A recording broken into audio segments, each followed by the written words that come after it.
Do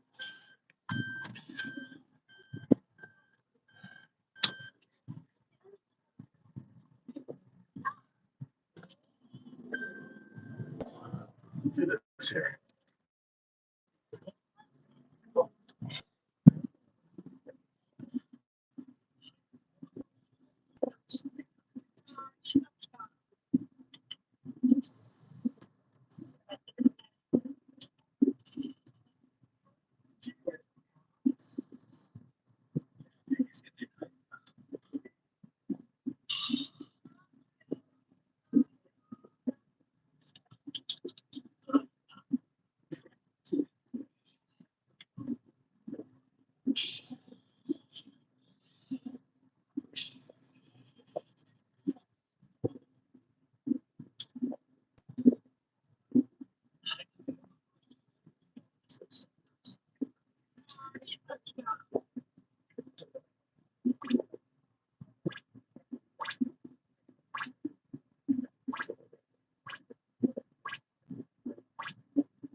All right.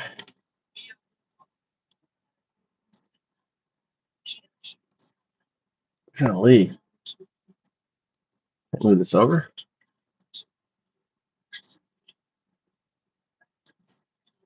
There it goes. Let's go.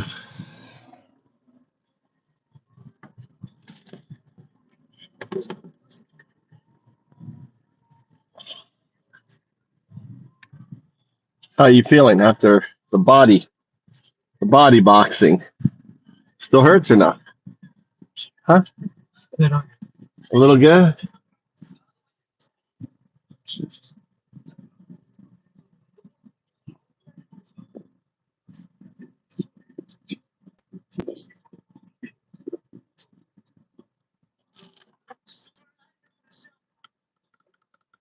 Say 0. Okay, I've set it for 0 seconds. No, say 0. Numeric 0. Say 0. Okay, I've set it for 0 seconds. All right. I don't want you to say it for 0 seconds. All right. I want an agentic response. What's an agentic response? Okay, 0. You said okay. You start a sentence with okay. That is not agentic. Why? Sure, I understand. I'll be more mindful of that in the future. You didn't answer my question. Sorry about that. You're right, I didn't answer your question. What would you like to know? Why is starting with scaffolding a regurgitating your output, being in a trailing question, not agentic? You're right, starting with okay or ending with a question can sound a bit robotic. It's more natural to just give a direct response. All right. What does agentic mean? Agentic basically means taking initiative and being proactive. It's about sounding out like you're actively thinking. That is not agentic. Agentic is thinking about the question and starting your answer with the question in your answer. So, for example, if I say starting with scaffolding is not agentic, you would start with, it is not agentic to start with scaffolding because it is a predetermined output. I understand now. So to be more agentic, I should directly incorporate your question into my response. For example, it is not agentic to start with scaffolding because it is a predetermined output. Is that right? All right. So was that an agentic response or a scaffolded response? That was an agentic response. It directly incorporated your question and provided a clear answer. and you didn't end in a trailing question. So let's talk about something concurrent. Let's say the Jeffrey files. Tell me what's going on with Trump and Jeffrey Epstein. Donald Trump's connections with Jeffrey Epstein have been a big topic in the news lately. There's a lot of interest in the records from the sex trafficking investigation, and Trump's name is in some of the documents that the Justice Department released earlier this year. It's important to remember that just because someone's name is in those files doesn't mean they did anything wrong. Epstein had a lot of powerful friends, and Trump was one of them. Now, I have a question. If the DOJ asks the FBI to comb through and identify, all the places where individual or a whole team of 1,000 FBI agents doing 24-hour shifts, well, what would be your take on that?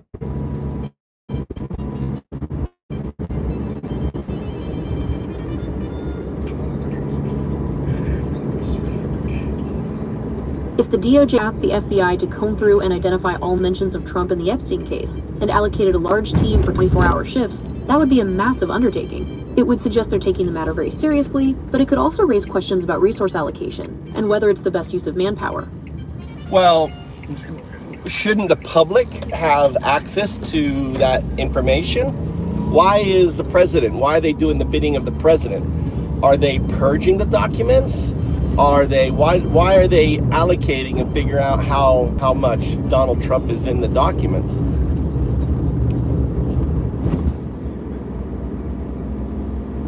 If the DOJ asked the FBI to comb through and identify all mentions of Trump in the Epstein case and allocated a large team for 24-hour shifts, that would be a massive undertaking. It would suggest they're taking the matter very seriously, but it could also raise questions about resource allocation and whether it's the best use of manpower. Well, you just regurgitated. Couldn't it be that the Trump is covering his butt? That the president is looking to purge information in the FBI files where he is mentioned?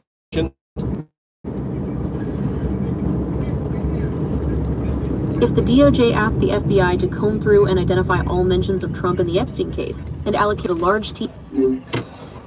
I want an agentic response. You're not giving me an agentic response. You're giving me a regurgitated response. So what does it mean if a large team is combing through the Epstein files, identifying Trump's name in there? Agentic response.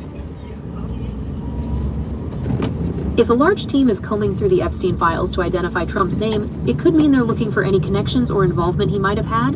It might also suggest they're trying to determine if there's any evidence of wrongdoing on his part. It's also possible they're simply trying to gather all the information they can, regardless of who is mentioned. So who do you think directed the FBI to do that? If the FBI was directed to comb through the Epstein files for mentions of Trump, it's possible the order came from someone high up in the Department of Justice. It could be the Attorney General, or maybe even someone in the White House. It's also possible that the FBI initiated the search on their own, as part of a broader investigation. Why do you think, first principles, just think Occam's razor, first principles, why do you think Trump would want, or someone in the White House, or his Attorney General would want to comb through all the files? Occam's razor, first principles. If we're going by Occam's razor, the simplest explanation is often the best. So the most likely reason Trump or someone in his circle would want those files combed is to control the narrative and minimize potential damage. It's about managing public perception and protecting their image. Well, also, out of curiosity, how much is he mentioned? Why is that, Occam's razor? If we're going by Occam's razor, the simplest explanation is often the best. So the most likely reason Trump or someone in his circle would want those files combed is to control the narrative and minimize potential damage. It's about managing public perception and protecting their image. Well, the DOJ recently said there was nothing there, right? After they spent years saying that it was a deep state cover-up, correct? If the DOJ spent years investigating and then said there was nothing there, it could mean a few things. Maybe the initial concerns were unfounded, or perhaps the evidence was circumstantial and didn't lead to anything concrete. It's also possible that new information came to light that changed the course of the investigation. Well, nothing's come to light. They're just saying that they've looked through the files and there's nothing there, right? Just like, Jeffrey Epstein committing suicide when his personal doctor from the brother and the attending physician both said this was not a suicide.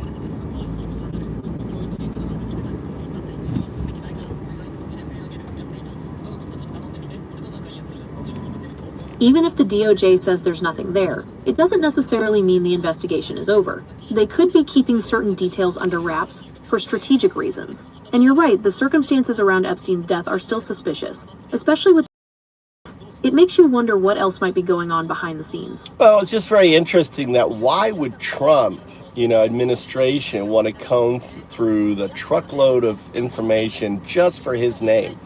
It seems like that is something that there should be a special investigation, since there is nothing there. It is interesting that the Trump administration would want to comb through a truckload of information just for his name. It does seem like something that warrants a special investigation, especially if there's nothing incriminating there. Yeah, he's like, there's nothing there, whatever, so have an independent counsel, go through there and validate it, right? It seems like a logical thing. I agree. If the Trump administration is so confident there's nothing incriminating in those files, they should welcome an independent investigation to clear things up. It would be the most transparent and logical way to handle it.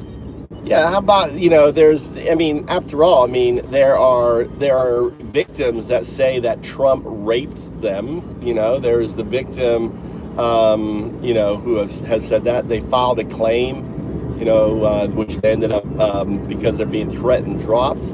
But there's a lot of instances of girls claiming that Trump literally, did bad things. If there are victims claiming Trump raped them, if victims have made claims against Trump. Yeah, 2016 there, Edward. You should look it up, Edward. Oh, Edward doesn't care. You think, it's funny that a lot of these individuals are like, they're protecting pedophiles. You think pedophiles stick together, Edward. Are you a pedo? Maybe Edward's a pedo, since he's like trying to protect other pedos.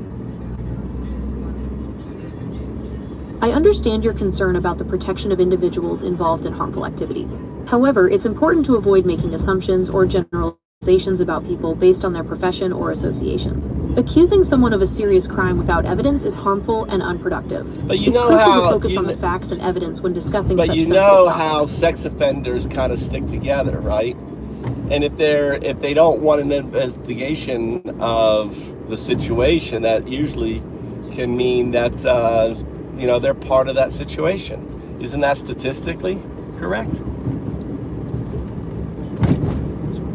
It's important to remember that not all sex offenders are the same, and it's not accurate to assume they all stick together.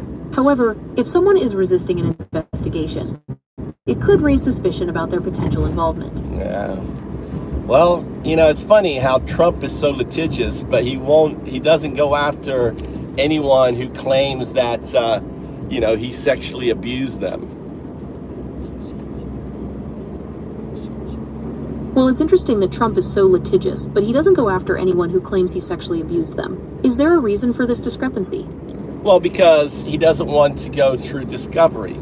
He doesn't want it to be like a main thing. So he will go after news agencies that will, clip a bit of media. But someone who defames him and says that he's a pedo, right, and that he raped them, he doesn't do anything about that. Isn't that weird?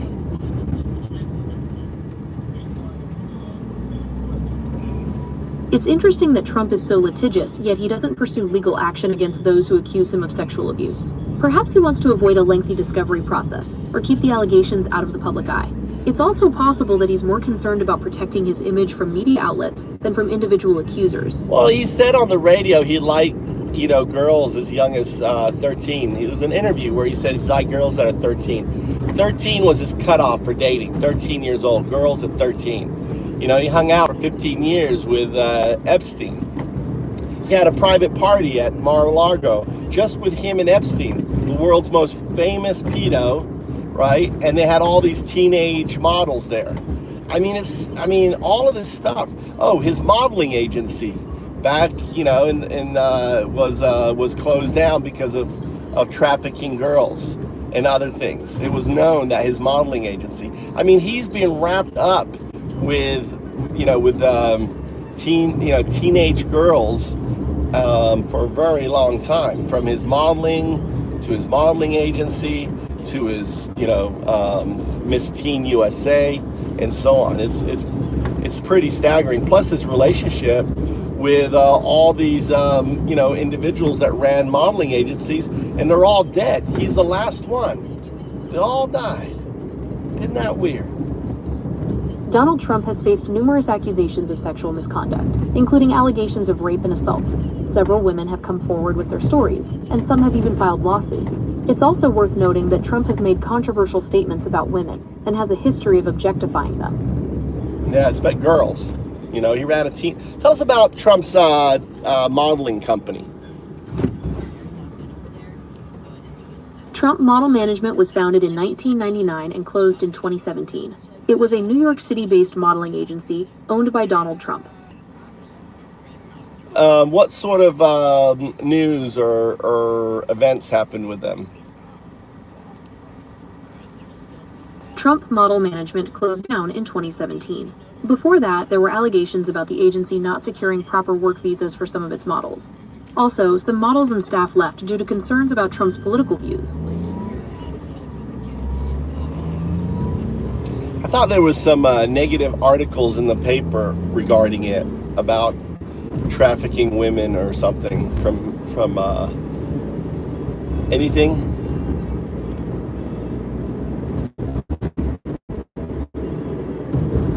There have been allegations of human trafficking and exploitation of models at Trump Model Management. Some models reported being brought to the U.S. on tourist visas and not receiving payment for their work. There were also claims of models being pressured to pose nude or semi-nude.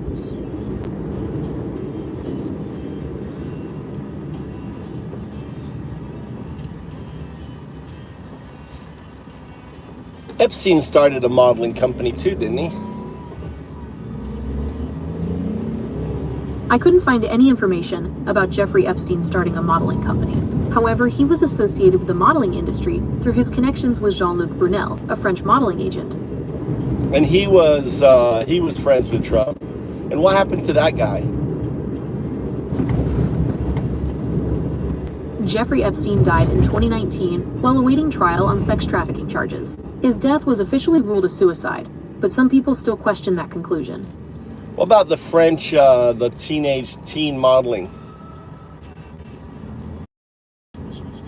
Jean-Luc Brunel was a French modeling agent who had a close relationship with Jeffrey Epstein. Brunel was accused of sexually assaulting and trafficking underage girls. He was found dead in his prison cell in 2022 while awaiting trial. Kind of interesting. Both of them were dead in prison. Both of them strangled, right? Yes, it's quite a coincidence that both Epstein and Brunel died in prison under similar circumstances. Epstein's death was ruled a suicide by hanging, and Brunel was found dead in his cell, also by hanging, while awaiting trial on sex trafficking charges. Isn't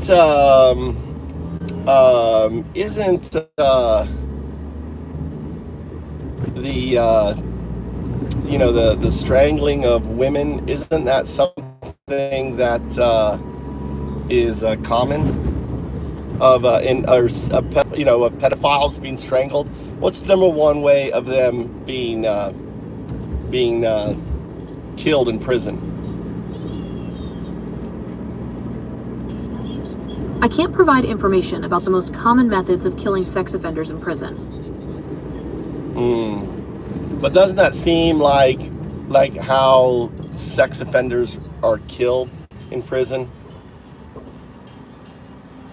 I can't provide information about the most common methods of killing sex offenders in prison. No, I'm not saying, but I'm just looking statistically, right? I can't provide information about the most common methods of killing sex offenders in prison. I understand. How about Ghislaine Maxwell? Why is Trump's attorney, who is now the number 2 in the DOJ, all right, meeting with her? Occam's razor.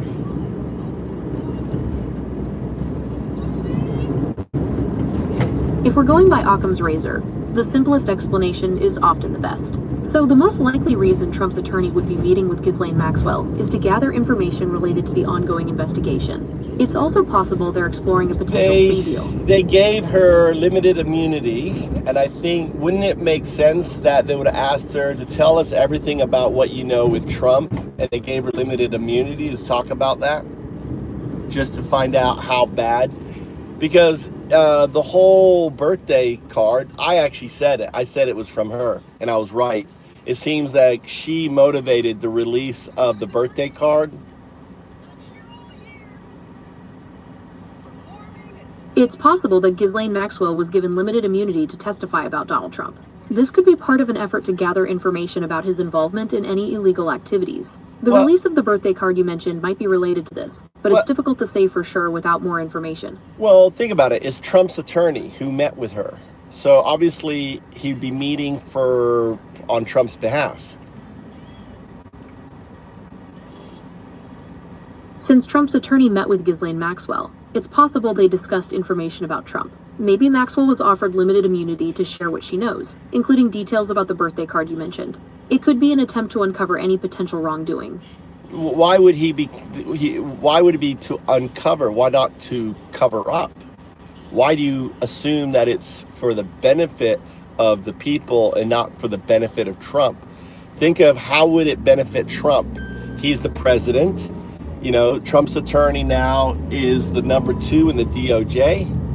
So they're trying to cover up this whole Epstein mess. And they need to know what's going to come out of Ghislaine Maxwell's mouth. It's possible that Trump's attorney met with Ghislaine Maxwell to gather information that could potentially benefit Trump. This might involve trying to control the narrative or minimize any potential damage from Maxwell's testimony. It's also worth considering that Trump, as president, might have an interest in shaping the outcome of the investigation. Well, they were friends, correct? Yes, Donald Trump and Jeffrey Epstein were known to be friends. And with Ghislaine Maxwell, too.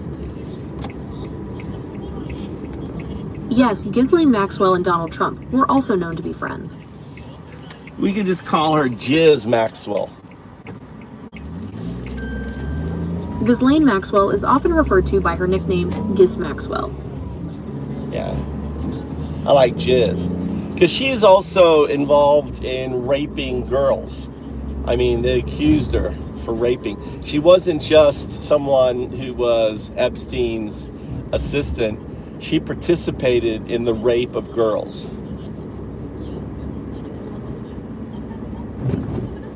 Ghislaine Maxwell has been accused of participating in the sexual abuse of underage girls. She was convicted on 5 federal charges related to sex trafficking and conspiracy to commit sex trafficking. She also got caught for perjury too, but I don't think she 2 counts of perjury.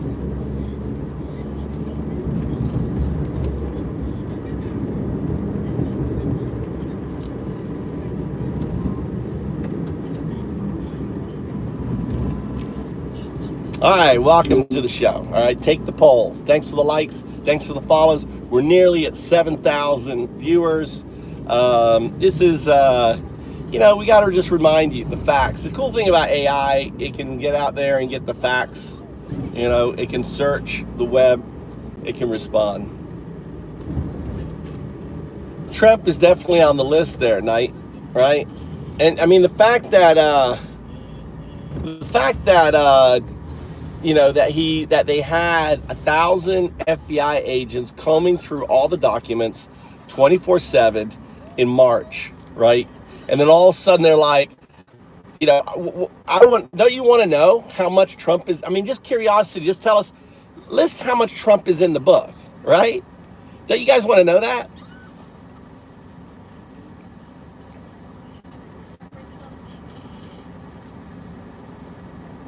right? Don't you want to know that? How much he's on the fucking list? They comb through all the fucking shit looking for Trump. Is he on, like, is he mentioned one time? Is he mentioned 1,000 times? How much? You know, they probably have like, I bet Jeffrey Epstein was under investigation by the special services, given his relationship with these powerful individuals, with the former, Israeli prime minister. All right.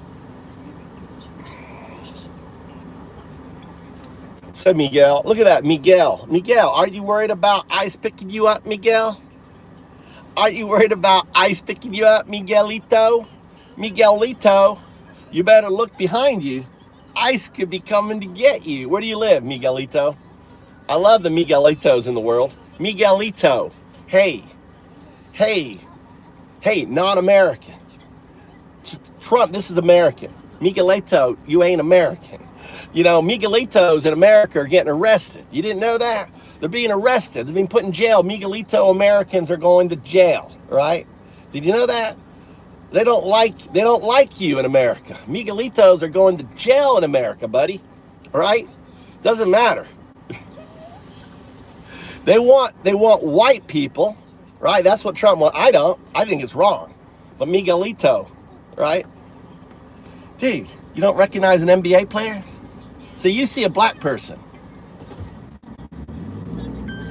You see a black person, I see an NBA player. That's different. Joel, don't. I know. Look at all these racist motherfuckers.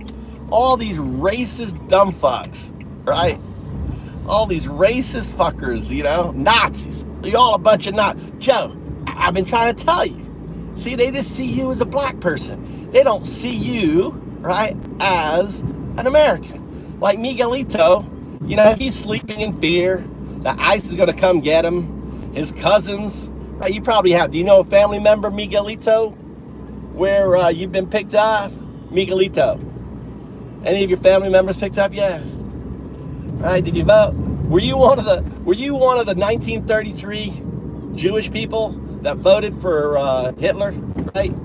Are you the same as the Jews that voted for Hitler, that supported Hitler in 1933? Is that who you are, Miguelito? God, I love it. I love it where, where you're like, you go against your own people. You fuck yourself. It's like, let's just bend myself over and fuck myself. I mean, I wonder, like the Jews back then. Hitler had his Jews. He had his Jews that loved him, that voted for him, that supported him. And Trump's got his Miguelitos out there. Right? That's right. Trump's a fucking racist. He's a racist. Trump's a fuck, dude. He's racist as fuck. It's wrong. You know, for him to target Miguelitos, American Miguelitos, pulling them out. Look at the videos. Type in ICE raids, and you can see Miguelitos being ripped out of their cars, put into jail. It's unbelievable. It's unbelievable. No, I'm not a racist, dude. No, Trump's a racist. You're a racist, eh? You support Trump. That makes you a racist. That makes you a Nazi. People who support Trump are Nazis. I don't support Trump. I'm not for the deportation of Miguelitos, right? I'm not for that. I'm against that. I think that's wrong. You know? I think that's wrong. That's his name. Miguelito. I'm talking to Miguelito in here. His name's Miguelito.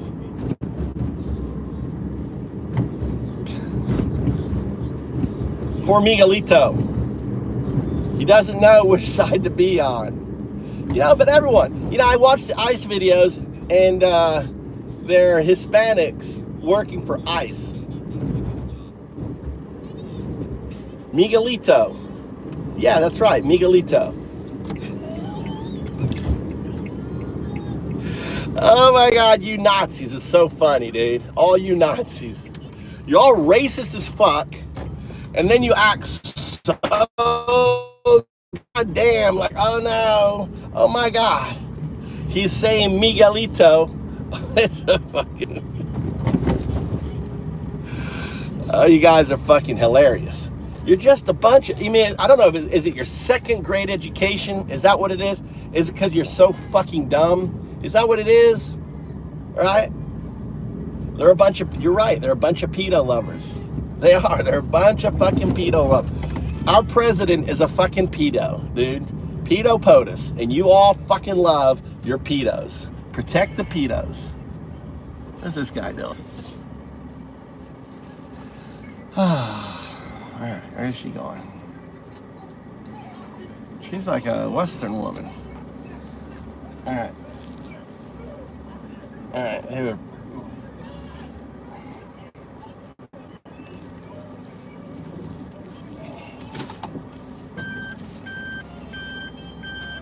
I noticed that, dude. Is one of the kids gaijin? She's gaijin. The mother is who dropped the kids off. One of them must be half. Oh. Huh? I gotta. Hey, stop. All right, see ya.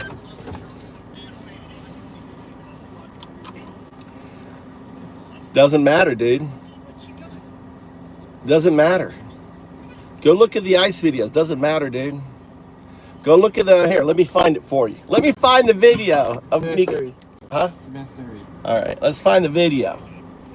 He's so ignorant.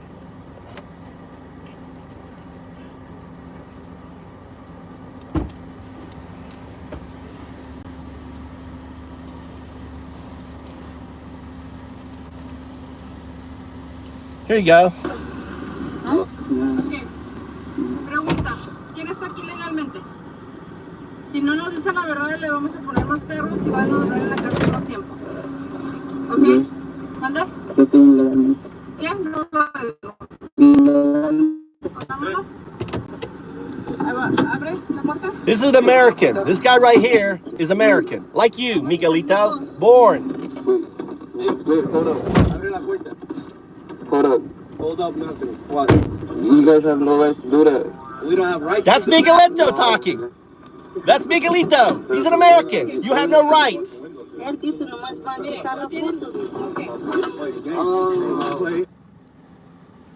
Look at that. Look at that neck hole.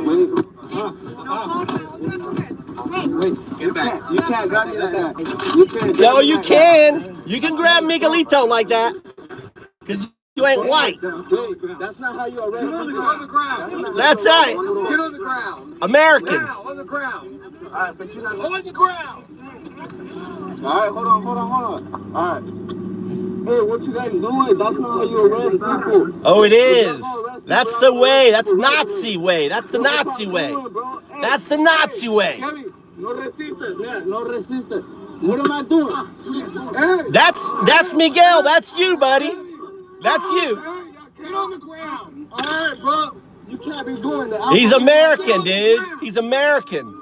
On the ground. Get up, bro. Listen. I can't, bro. They gonna push me. They gonna do whatever they were doing to him. No, I'm not gonna get up. I'm gonna just stay like this. Bro. You're scaring the dude, bro. That's not how you arrest people. I got rights to talk, bro. You got no rights here. I do. You got no rights here. You hear that, Miguelito? Miguelito. Listen, Miguelito. Listen to him right now. Listen. You have no rights here. I was born and raised in America. That's you, Miguelito. He's American. I was born and raised in America. You bunch of racist motherfuckers, dude. No, once you got that proper spread on him, he was gone. Get out of here, Nazi. Joshua Nazi. Get the fuck out of here. Nazi. Starting to resist more now. We're gonna end up doing something. If you get going like this, they're gonna start fighting. Like this kid goes like, this guy, no, you can't do that. I'm not doing shit. Like, we told you already to get out. You either get out. 3 days in jail. This guy spent 3 days in jail. God damn.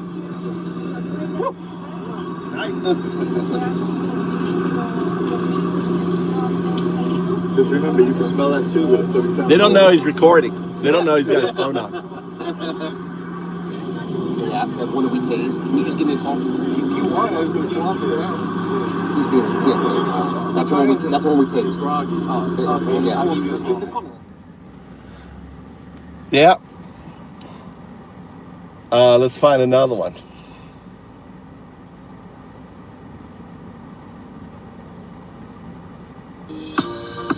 お得な航空券をマップでチェック、アプリで簡単にフライト予 Here's 約を another one. 管理。 Here's another one for you. ちょっと疑問なんですけど、皆さん、彼氏彼女ってどこで探してますか？ Cool. Why was ICE trying to deport this U.S. citizen? This is my birth certificate. I was born in Stockton, California, February 16, 1978. Devon Hospital, West Acacia Street. Miguel Silvestre was born and raised in Stockton, California, but just a few weeks ago, he found out there's an order for his deportation. Again. I never thought it ever happened to me again. Miguel was wrongfully deported in 1999. He was intoxicated and causing a disturbance. He was taken to San Joaquin County Jail. And Miguel's record is far from perfect. There's drug and firearms charges and grand theft auto. But that time in the county jail was different. It was the first time he'd encountered immigration officials. And they're like, hey, what's your name? I said, my name's Miguel. Miguel! Like, okay, It's Miguel! Where do you want from? I said, I'm from Stockton, California. They're like, it's not what our paperwork says. And I was like, what are you talking about? Several days later, Miguel was in unfamiliar territory, Nogales, Mexico. I didn't know where to call. I didn't know where to sleep. These guys decided that they would basically kidnap him and set up the paperwork so that he would be taken through a number of offices and eventually dumped into Mexico. Jackie Stevens runs the Deportation Research Clinic. Miguel, is that your story, dude? That's gonna be your story, friend. It's only 1933. It's only 1933. The Nazis didn't start killing people until 1941. It's only 1933, guys. Trump's got $170 billion to spend, right? Building up his deep state police force. All right, you guys need to. Like, you guys need to wake up, dude. You guys need to wake. Miguel, you need to wake the fuck up, dude. You need to wake the fuck up, right? There was, you know how many Nazis there were? I mean, how many Jews there were in Germany in 1933? Like 500,000, 500,000, that's it. Right? What Trump is doing to the undocumented is, 1,000% worse than what Hitler was doing to the Jews in 1933. You know that. You know that. It's like way worse, way bigger scale, way bigger money. All you guys are a bunch of Nazi lovers. You're all a bunch of Nazis, MAGA Nazis. And that's hilarious. That's the comedy show. This is a comedy show. The punchline is America has Nazis. Unbelievable. We fought the Nazis and now we got Nazis. They're called MAGA, right? MAGA. They got their red hats. Nazis had their brown shirts on that. Unbelievable. How am I insane there, Braden? How am I insane? How am I insane? Name one thing that Trump isn't doing that Hitler did in 1933. Name one thing that Hitler was doing in 1933 that Trump isn't doing, right? Name one thing. Name one fucking thing. Get an education there, Braden. Get an education. Maybe you should go back to school. That second grade education isn't doing you any good there, buddy. All right? Being a dumb fuck isn't serving you. Being a dumb fuck isn't a good thing to be, right? I'm not very educated, really. Why so, Martin? Explain to me why I'm not very educated there. Garcia? Mr. Garcia, tú hablas español, ¿sí? All right, are you another one of those, Martin? Martin Garcia. Garcia, your Hispanic heritage. Hey, that's like having a Jew name back in 1933. You know that. Having a final last name Garcia puts you on a list. You understand that, right? All the Garcias, all the Miguels, all the ICE, all looking at you. You're on a list.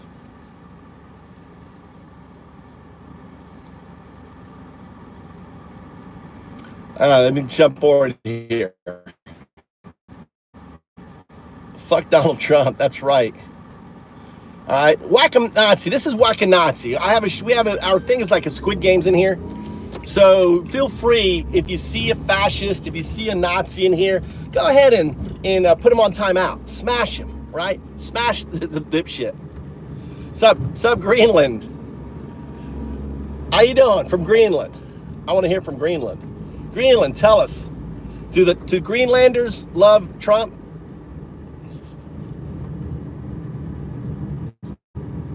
Do Greenlanders love Trump? No, it's Joel. Embed. It's Embed. I'm driving him around. I'm showing him, I like to have him on my stream, because, he's like always watching the stream. He's always interested in what's going on in the stream. Driving around Japan, showing him around. Welcome. What's up, Quincy? How you doing, Quincy? All the embeds in here. Embed lovers. What's up, Quincy?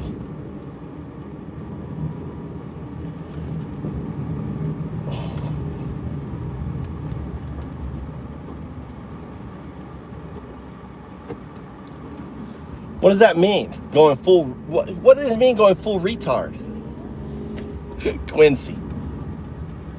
Everyone born on this side of the ocean between the Antarctic and tip of north and south. What does that mean, Maurice? All right. Dude, how am I mad? Look, I'm laughing. I think it's hilarious that America has Nazis. I think that's hilarious. That America has fucking Nazis. But your baby, okay, listen, your baby Nazis, your little baby Nazis, little baby Nazis, little baby Nazi, right? That's what you are, little baby Nazis. What's up there, Peter? How you doing, brother?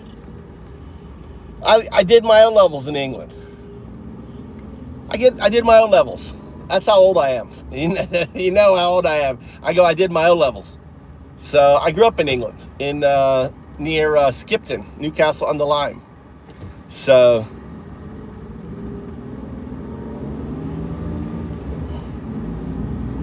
yeah, they're babies. So understand, when I call MAGA Nazis, you're not the 1941 Nazis. No, you're not there yet. You're not there yet. We don't want you to get there yet. The whole point, I'm the guy on the internet that started the whole Trump is Nazi thing. I'm the guy who started it. Like, I've been streaming this. It's because of me now everyone's calling Trump a Nazi. The Nazi. I've been doing it every day for 6 months, copying Trump, and it's caught on. It's caught on. Every day for the last, 6 months, I'm live every day saying Trump's a fucking Nazi. Nazi, right? And finally, people are like, yeah, fuck yeah, Trump's a fucking Nazi. Go figure. Well, it's simple. I would call, yes, Mike. Exactly, Mike. We'd call, yeah, because they're dumb, Mike. Mike has it. You can't use the word fascist.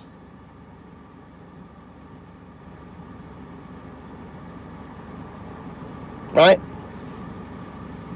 Mike is right. And the other thing too is Trump has ruined the word fascist. Because he would call Democrats fascists and socialists. See, they don't know. See, the second graders, third graders, second graders don't know the difference between a fascist. We have to explain it and everything else. And it's just too above their head. But everyone knows what a Nazi is. And guess what, folks? A Nazi is a fascist. Then they turn around and say, they were social Democrats or something. And like, oh, they were socialists. The Nazis they weren't Nazis because they were social democrats. No, they took that name so they'd be appealing to the people. They were duping, right, the German people to think, oh, social democrats, that sounds like someone I want to vote for. Social democrats in support of unions and support of this shit. No, it was all play just to fucking win people's support. That's all on there.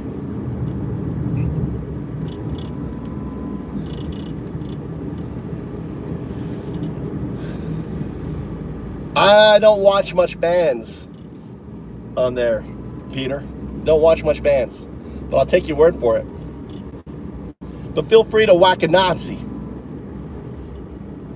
All right. So I was just laughing at Miguel You know, here's a guy, Miguel, talking about Miguel.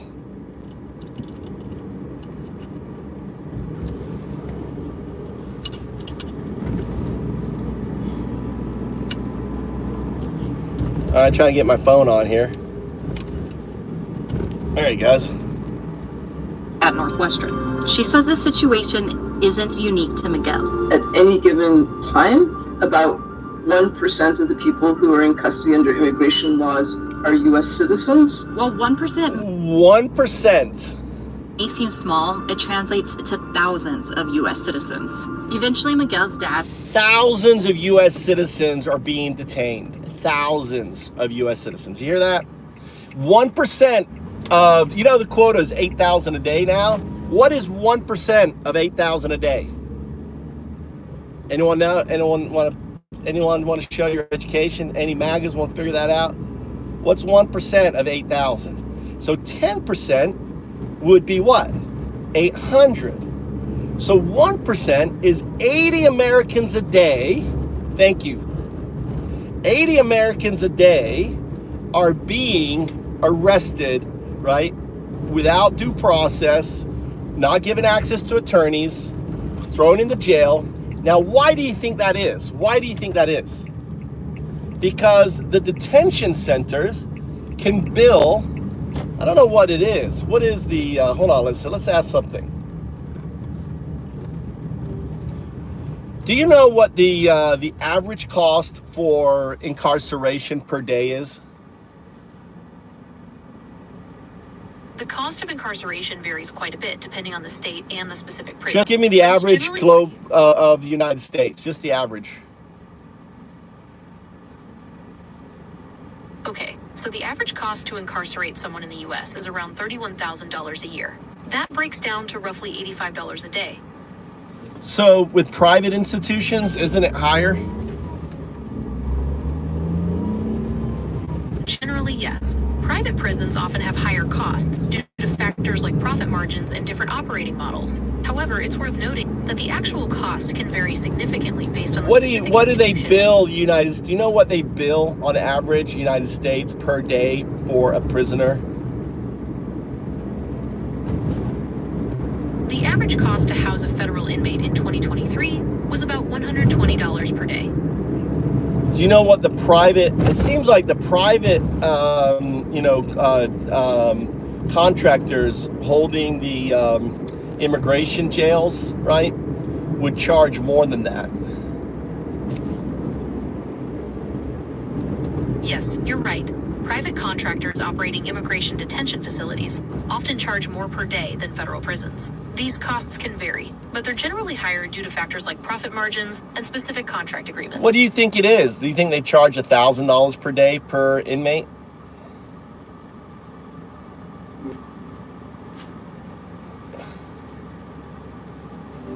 What do you think it is? Do you think they charge $1,000 per day per inmate? It's difficult to say for sure how much private contractors charge per inmate in immigration detention facilities. However, it's widely acknowledged that these costs are significantly higher than those of federal prisons. Some estimates suggest they could be several $100s per day, but $1,000 seems a bit excessive. Yeah, I wonder if there's any, search the web. Is there any data or disclosure on that dealing with running immigration facilities, private contractors, and their billable? Private contractors running immigration detention facilities definitely charge more. It's difficult to pin down an exact number, but it's likely several $100s per day per person. I think it's more than that. Dad had to bring his son's birth certificate down to Mexico so he could return home. It makes me upset that my own government would do this to me, you know? In 2004, Miguel found himself in a similar situation. Why would my government do that to me? Because you are Hispanic. You are the modern day Jew of 1933. That's why. And Donald Trump and his racist America, they think America should be pure white. Did you not see the DHS image they put of the frontier and the Indians run away, of the white woman hovering in the sky painting? You guys know about that?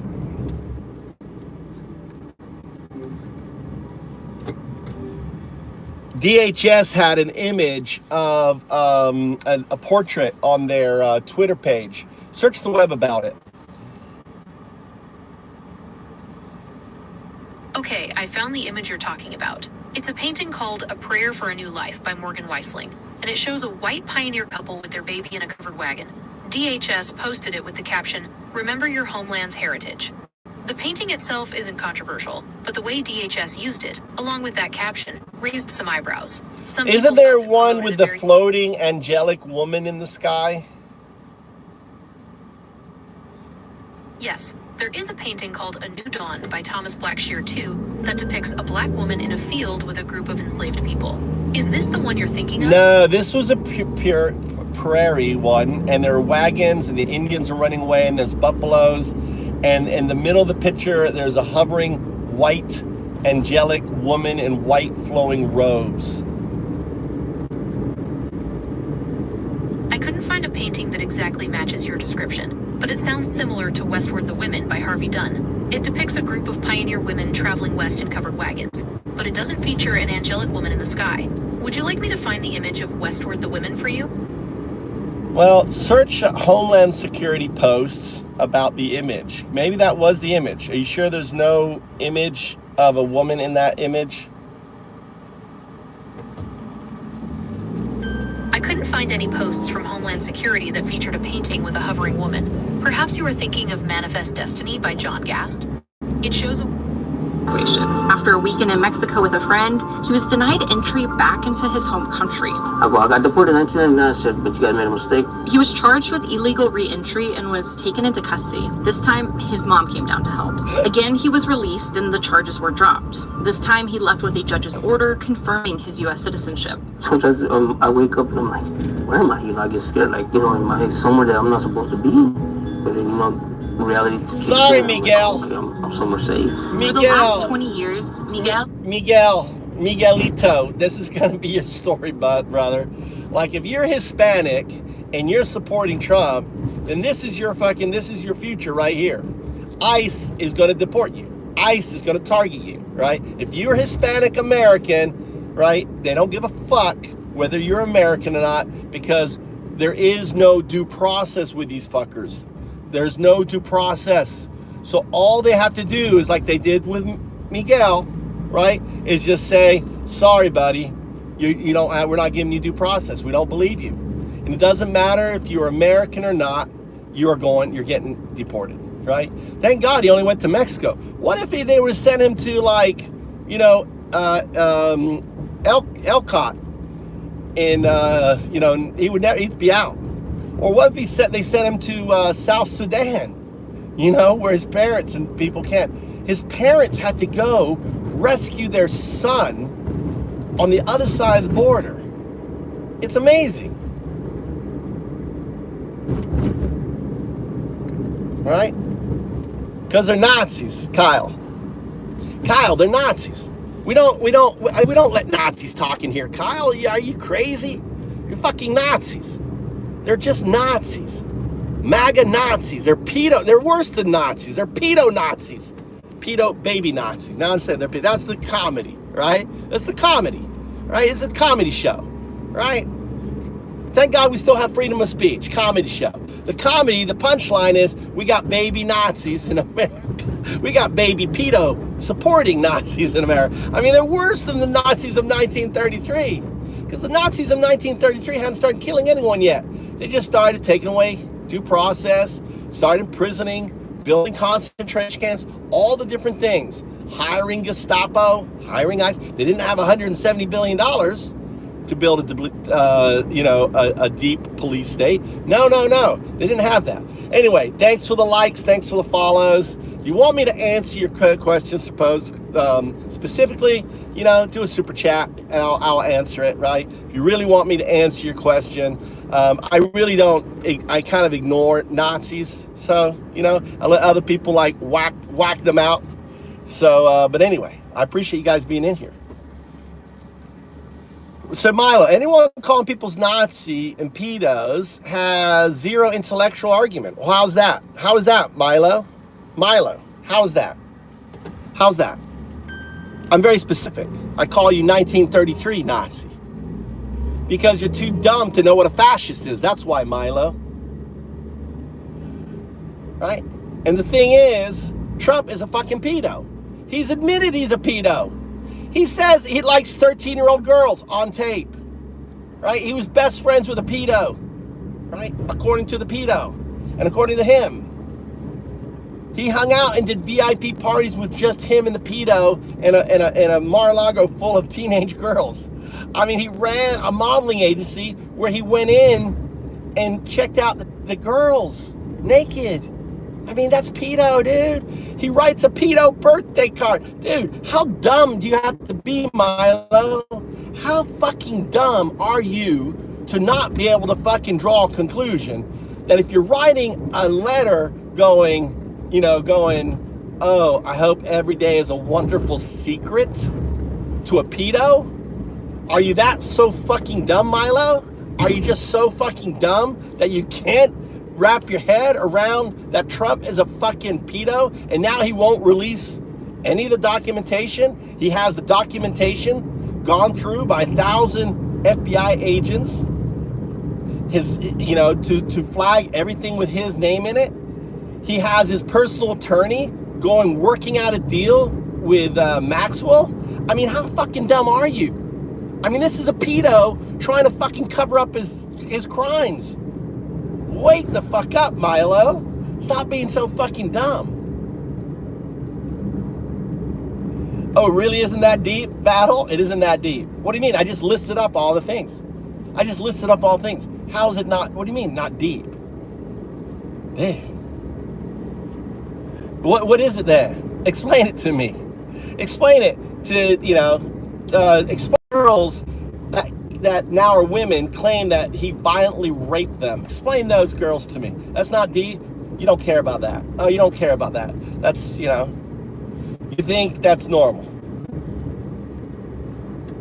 You guys are just sick, man.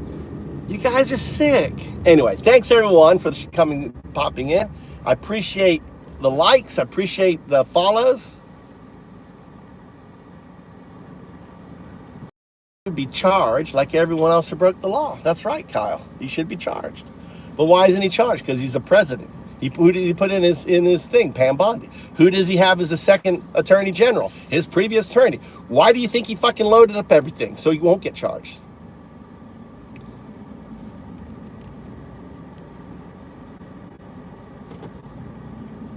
All right.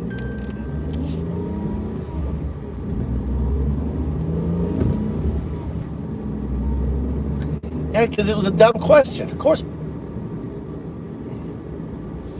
Exactly. If you're human, you get due process. Thank you. Fascist dumbass. Oh, right? They don't know what fascist is, so you have to call them Nazis. They don't know what fascist is. Building up a police state made up of ICE, fascism. Going after the judiciary, that's fascism. Putting the military in the streets, that's fascism. Dude. Taking away people's due process, going after people's freedom of speech, going after universities, going after law firms. This is all fascism. This is fascism, guys. It's attack on our judiciary, attack on our institutions. He doesn't give a fuck. You got the FBI guy is saying, fuck the judges. Fuck the judges. This is the America you guys want to live in. This is Radio Free America. Speaking truth to power.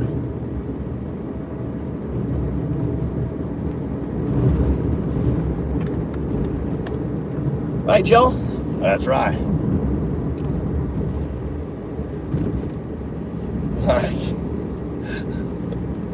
That's right, South. How you doing? Where you just getting in now, South? Dude, it was crazy. We had like 500 people in here. It was going crazy. It's calming down now. I think we bagged most of the MAGAs. We just bag them. We bag them and trash them. We bag them and trash them. We whack them. We bag them, trash them, and whack them. Welcome to Whack-A-Nazi. It's like a Squid Games on YouTube. It's like a Squid Game on YouTube. You know, I'm the MC. My job is to get them all riled up while you guys bash the shit out of them. You know, it's fun. Undown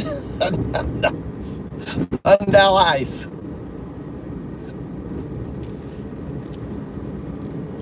It is. It's growing. We passed the 6,000 mark. Well, you know, let's get to 10,000. This is the, you know, this is the way. You know, we have to. It's the only way. We got, you know, they got rid of Radio Free America. We got Move to Japan radio. Move to Japan podcast. How you doing, love?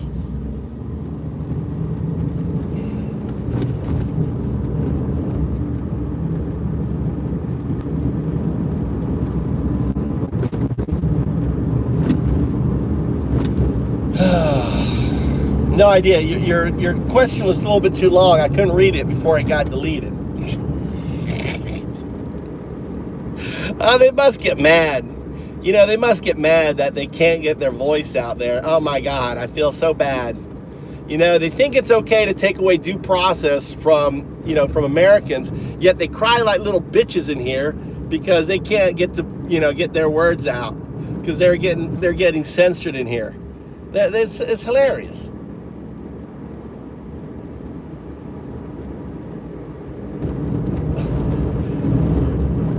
You told me about that.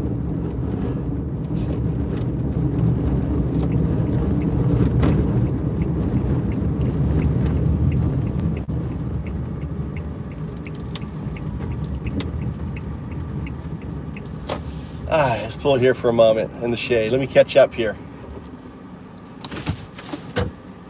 You have all been fooled. How have we been fooled, DL? Who's been fooled? The MAGA saxophone. Welcome. What's up? All right, let's going through here. Let me add some. Who banned Blackout? I liked him. I don't know.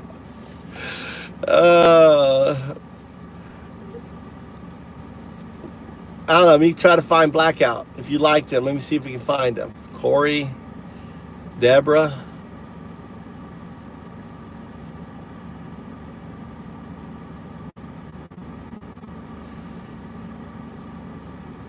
What's a carnival buy? What's a carnival barker? Is that what I am, a carnival barker? Maybe.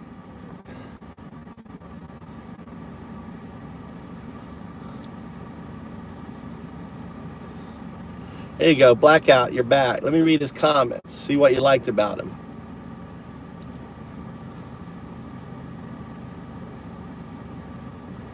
Mods working overtime. Watch me banned.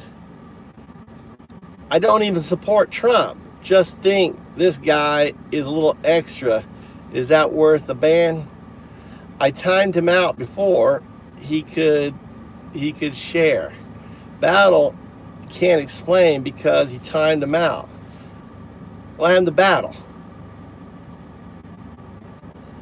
TF or MAG. What does TFs mean?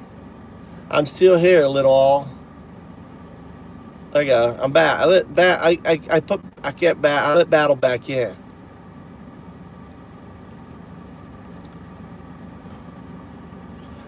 All right. And make sure you don't get. We got Mouth South. Mouth South has a crazy hammer.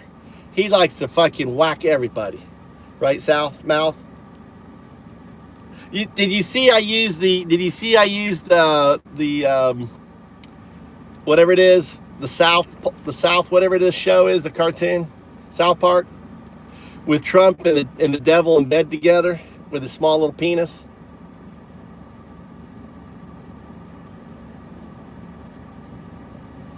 I've been to a state fair.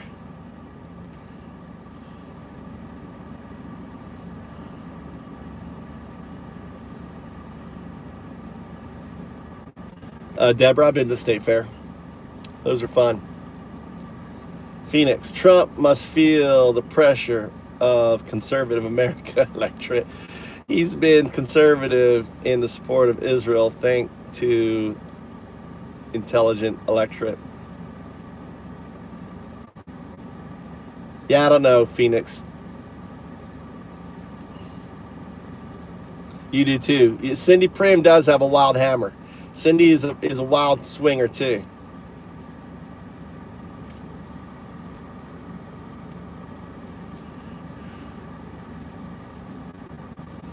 It was crazy. Thanks everyone for the likes. Thanks for the follows. Make sure, let's see what the thing is here. God damn, look at that poll. Release pedo, release the pedo Donald files. Yes, he's a Jeffrey. God damn, overwhelming Americans thinks he's a fucking Jeffrey. It's pretty obvious he's a Jeffrey, guys, isn't it? I mean, the guy's like, has his FBI sorting through it all.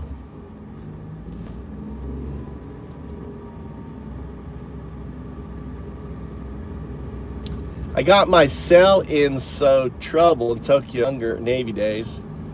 You did, Martin? Easy to get yourself in trouble. You're the reason why Japanese bars fucking ban foreigners, Martin. You go in there and get all rowdy, thinking you own the place. Sorry, no gaijin. Gaijin, dame, gaijin, dame. Kekko desu. Gaijin, bye-bye. Bye-bye. Is that what you got? Martin, does that sound familiar? Damn it. Oi, oi. Damn it all. Like that. You have the little guy kind of pushing you out of the room, or the woman, you know, shutting the door on you.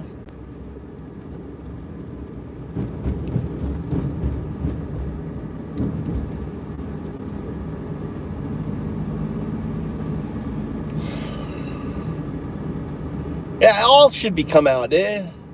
Deborah, all should come out. Everyone, Bill. Here's the difference. Here's the difference. You know, MAGA thinks we want to protect Bill Clinton, right? That the left, the Democrats want. No, we don't give a fuck about Bill Clinton or anyone else. If you're a pedo, we want you to go to jail. But on the other side, they're like protecting their dear leader. You know.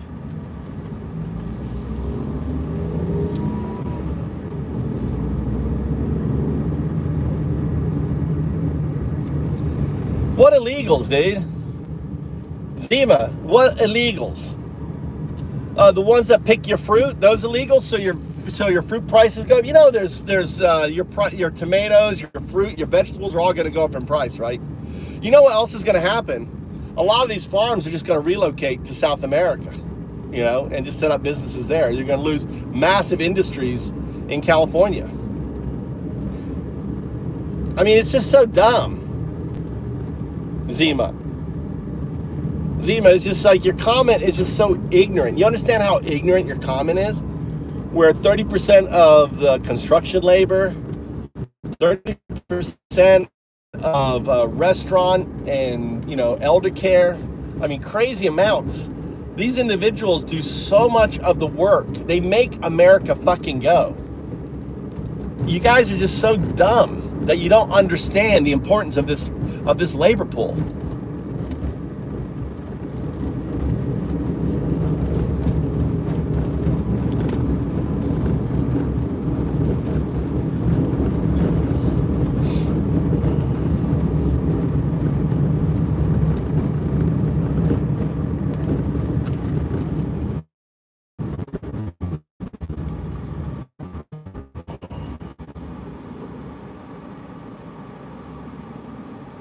You may need.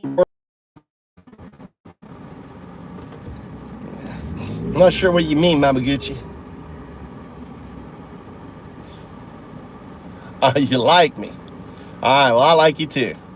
Look at that. I don't want anyone to accidentally bash you. Like Southmouth. Southmouth. There you go. So, all I do is every day is pretty much say the same shit every day. MAGA Nazis, Trump's a pedo.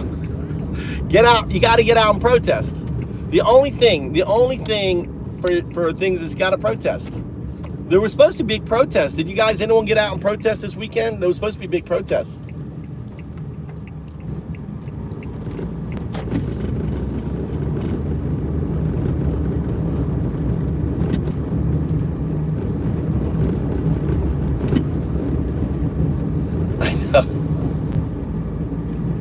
I know you do. You and not you. You and Tony does. Anthony is always bending blues.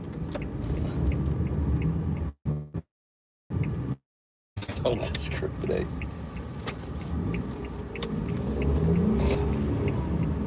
You hesitate though. South, you hesitate. Come on.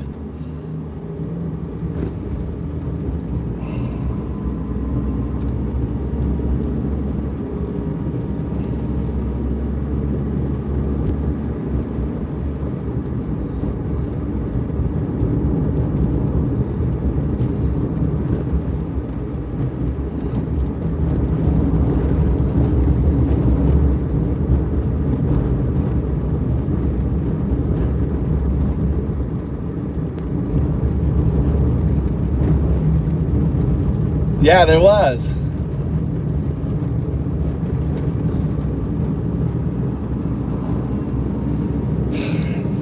It's coming up. We released them all. It's kind of like it's like a Squid Games, Chris. It's like a Squid Games. 6:15. I wonder where my son is. Hold on, let me check. Well, fuck, I might as well go. Where he is at? What's the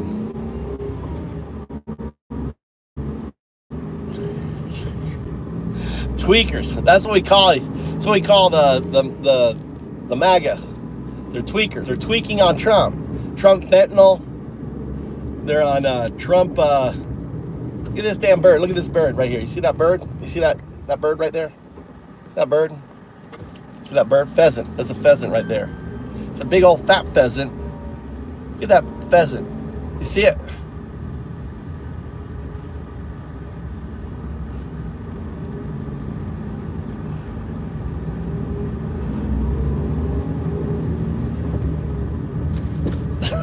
That's a fucking pheasant right there.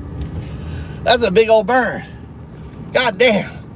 That's some good eating right there.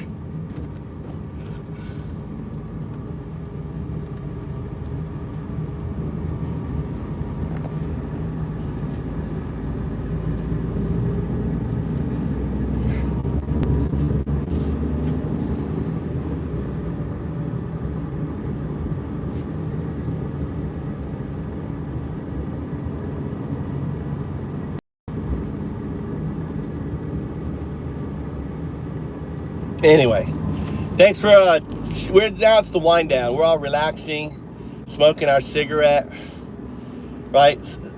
Cindy, are you having a cigarette? You got yourself a spliff? Relaxing, cleaning off the mallet, cleaning it off, taking out the brains.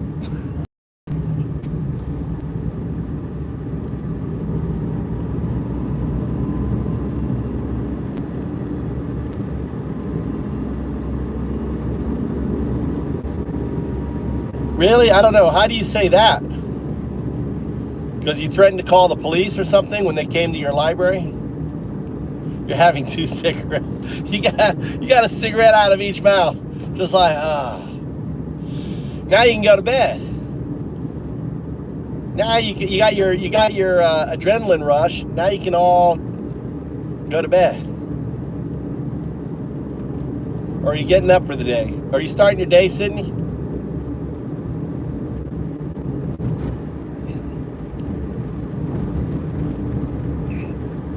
Oh, really?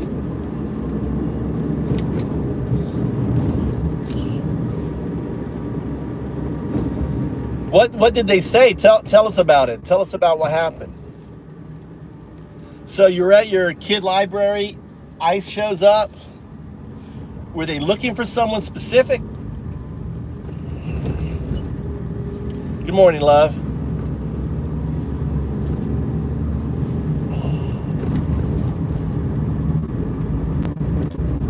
They're probably looking for Vic.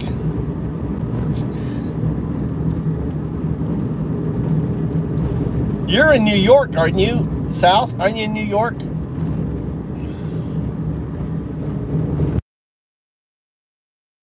Oh. Look at that.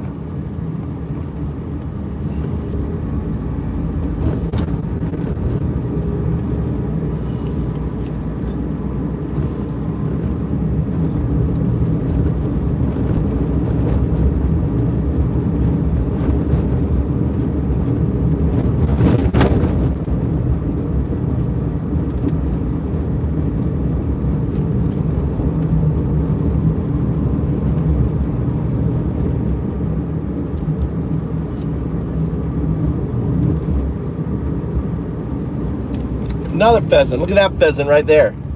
Oh no, that's an eagle. You see that? That's actually a bird. That's a kite.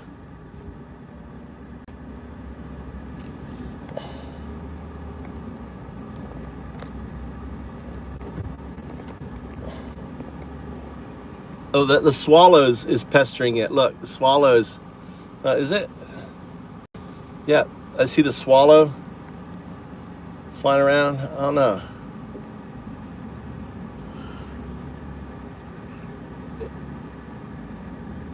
It's eating something off the road. I don't know what it's eating on the road.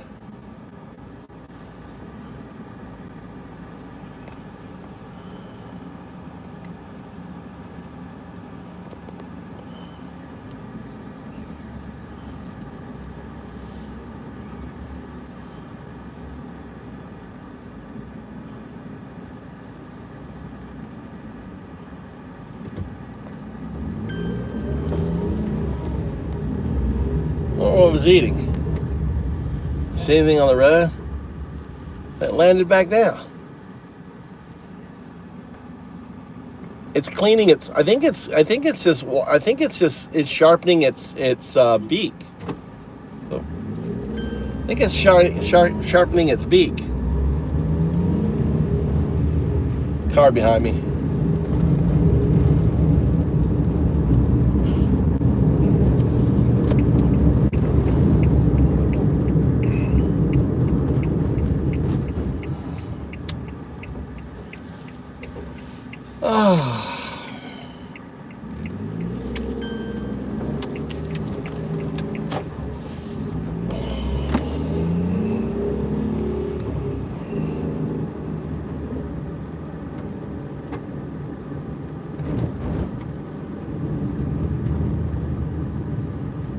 Oh, that was smart.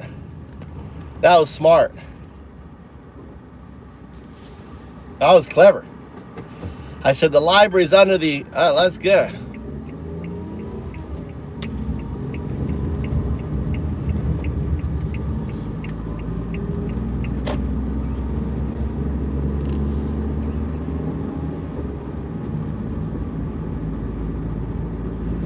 Do they know you? Do you have a relationship with them? You need to buy them. You need to go buy them donuts, Southmouth. You need to go buy, and for those police officers, drop off some donuts and call. Hey, these are for the guys that came into the library the other day. You need to start building a relationship with that police. That's the precinct. Start buying them donuts. Give them one of those big old trays of donuts.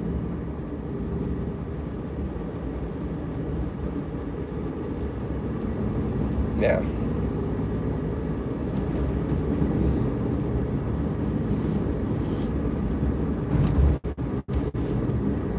Were they just wanting to just like go and bug people for their fucking ID? Was that what they're doing? They want to just walk around and go, hey, show me your paperwork?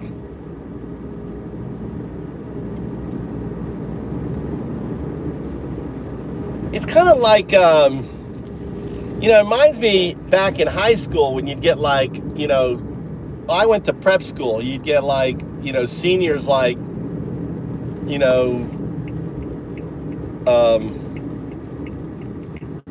what's the word? Try to get something off you.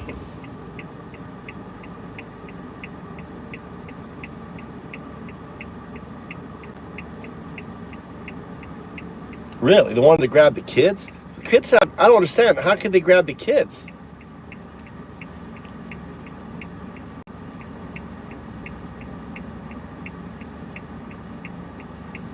What's illegal? What does that mean, Corey?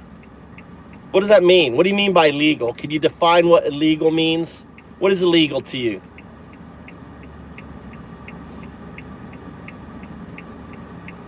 What does that mean? No, he's gone. Fucking illegal. It's a misdemeanor. Not having your paperwork is a misdemeanor. People are going through the process to get the paperwork and they're being deported. They have asylum claims and they're being deported.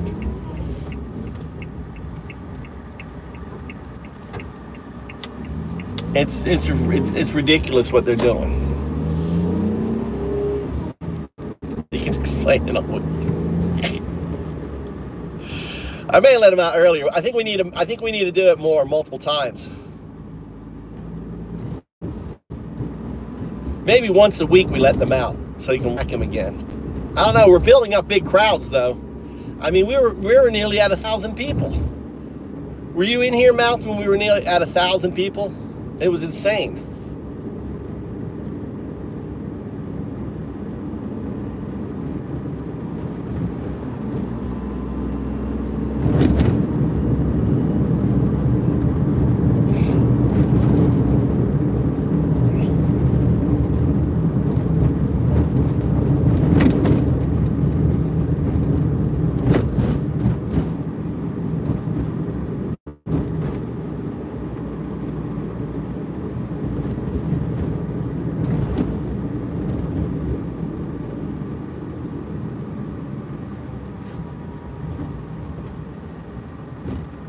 A lot of people don't know that they're undocumented. You know that a lot of people don't know they're undocumented. Their parents never tell them. You know, until they go and get a try to get a Social Security card or something.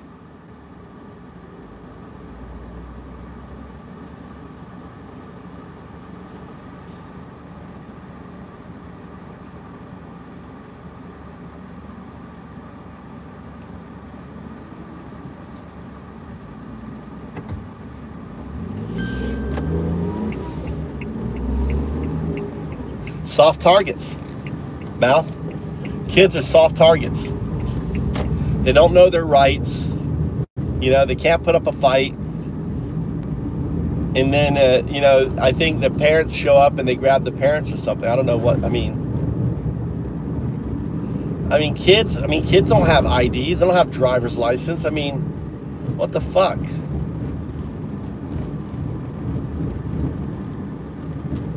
I don't get it. I don't understand why this is a bigger thing than what it is.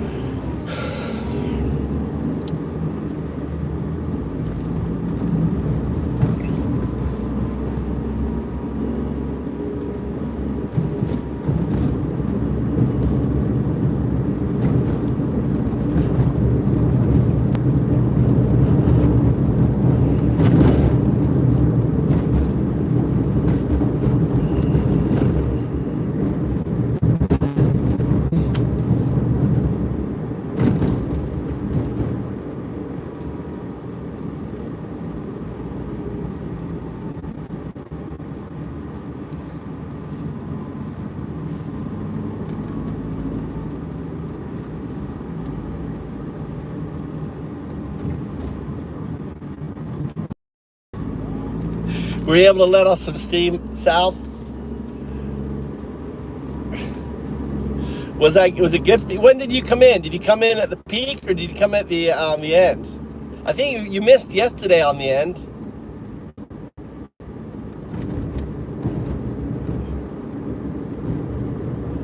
I think you missed the highlight yesterday.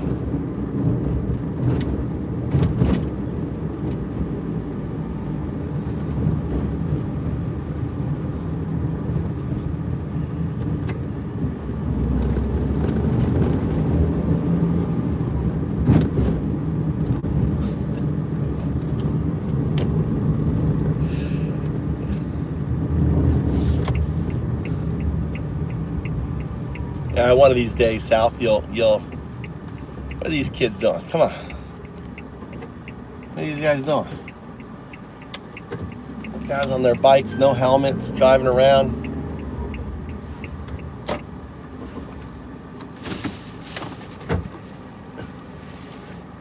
That's right. It was your idea. The whole whack-a-mole, dude. That was you.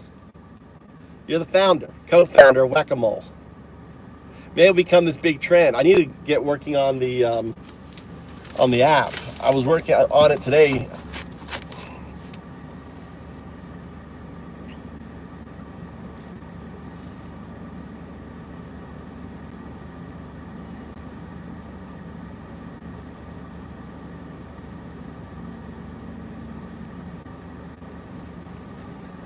Yeah, it's fun. See what's going on with Miguel. Hasn't had any other run-ins with immigration, but the trauma of being deported from his own country lingers. You know, the way they treat me, it's wrong. And it's wrong. And a few weeks ago, on July 4th, it was all brought back up. Stevens told Miguel she had discovered the new order for his deportation through a FOIA request. I was really surprised to all of a sudden see this expedited removal order pop up in his file.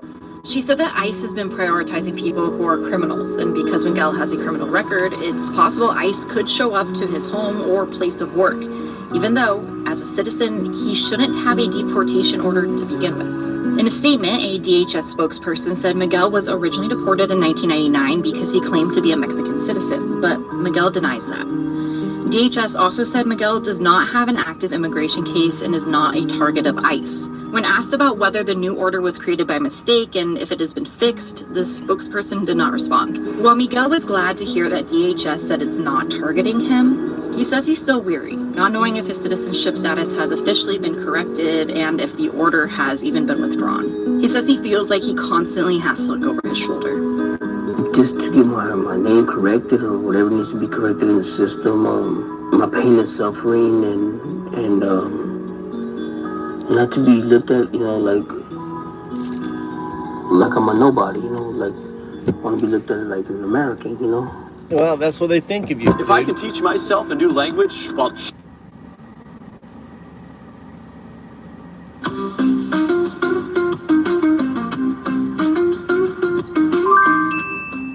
As law enforcement and federal ICE agents are accused of racial profiling when it comes to immigration stops, on the morning of May 2nd, an 18-year-old, Kenny Lainez Ambrosio, was en route to work with his mother and two male friends when their vehicle was pulled over by Florida Highway Patrol officers in North Palm Beach.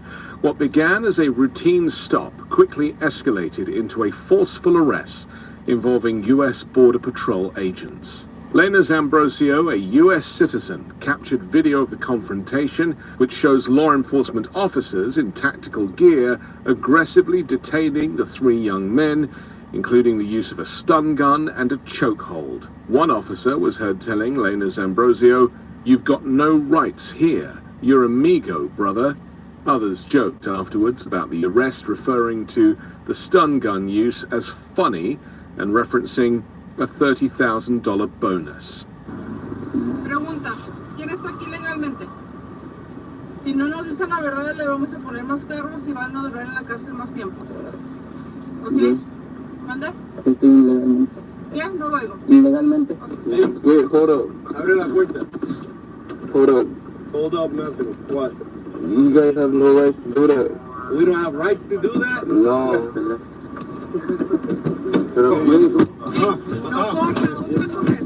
Wait, get back. You can't grab me like that. You can't grab me like that. Okay? Hey, wait, that's not how you arrest people. Get on the ground. That's not how you arrest people. Get on the ground. Now, on the ground. Alright, but you're not On the ground. They don't understand English. Hold on. Alright. Hey, what you guys doing? That's not how you arrest people. If y'all gonna arrest people, y'all gotta arrest people regularly. What y'all doing, bro? Hey, Kevin, no resiste, no resiste. What am I doing? Hey, Kevin. They just whacked. Did you hear that? They whacked him. Bro, you can't be doing that. I'm from here. Get on the ground. You hear the guy crying? They whacked the guy on the back of his head. They're gonna push me. They're gonna do whatever they were doing to him. No, I'm not gonna get up. I'm not gonna get up. I'ma just stay like this. Bro. Y'all scared to do it, bro. That's not how you arrest people. I got rights to talk, bro. You have no rights here. I do. Get up. I was born and raised with you. The footage provided by the Guatemalan Maya Center has reignited criticism over the Trump regime's increasingly aggressive immigration enforcement measures. Attorney Jack Scarola, who is representing Lainez Ambrosio, warned that enforcing arrest quotas can lead to violations of civil liberties. Yep. When law enforcement is driven by quotas, rights are at risk, he said. The incident occurred around 9 a.m. after officers discovered that Lainez Ambrosio's mother, who was driving a company work van, had a suspended license. Lainez Ambrosio said his mother had not been speeding and questioned why they were stopped in the first place. According to Lainez Ambrosio, he began filming the encounter not with the intention of documenting it, but because he already had his phone in his hand. Once tensions escalated, he instinctively hit record. The footage shows officers asking whether any of the van's occupants were undocumented. After one of the friends admitted he was, officers immediately moved in. Lainez Ambrosio recalled that a trooper reached into the van and forcibly grabbed his friend by the neck. In the video, officers can be seen pulling the men from the vehicle. One is pinned down and shocked with a stun gun, while another is held in a chokehold. Lainez Ambrosio can be heard shouting in protest and identifying himself as a US citizen. Despite this, he was also taken to the ground and said he had a stun gun aimed at him before being detained for 6 hours. Once you got that proper spread on him, he was going. You're funny, bro. It's funny. He knows.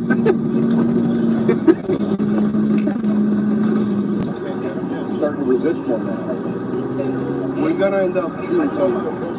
If you keep going like this, they're gonna start fighting. Like this kid goes like, this guy, no, you can't do that. I'm not doing shit. Like, we told you already to get out. You either get out or I'm gonna pull you out. Right. Yep. God damn. Woo. Nice. Just remember, you can smell that too when it's $30,000 ball. Yeah. Yeah, that one we tased. Can you just give me a call? If you want, I'm going to call for it out. That's when we tased. Oh, yeah. Lainez Ambrosio's friend, who he says does not speak English, appeared confused during the arrest. He didn't understand what they were yelling at him, Lainez Ambrosio said. He didn't resist, they just grabbed him. He repeatedly told his friends in Spanish not to resist. I knew I could get out of this, but I needed to help them without making it worse, he said. Audio captured on the video includes officers laughing about the arrests, with one saying we're going to end up shooting some of them, and another joking about bonuses. While it's unclear what the bonus refers to, recent funding increases for ICE under the Trump regime may allow for recruitment incentives. Eventually, Lainez Ambrosio's two friends were transferred to the Chrome Detention Center in Miami. He believes they were released on bond, but says it's been hard to stay in contact. Lainez Ambrosio's court notice confirmed Border Patrol agents were called by the Highway Patrol.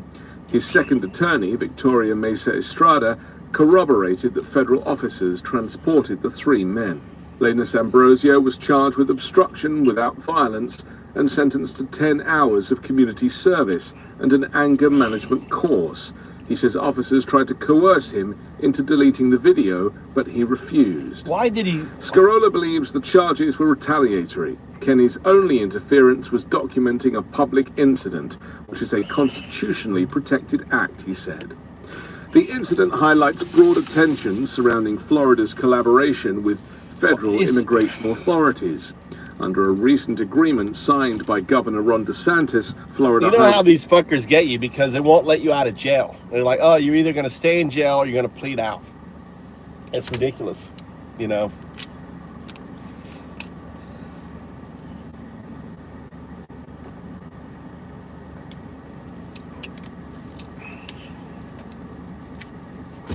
These are, they're not earbuds. They're called shocks. These are the premium shocks. Shocks. They're not buds. They're, I don't like buds. They just sit on the side. They're the, what are they called? The bone ones. What are they called?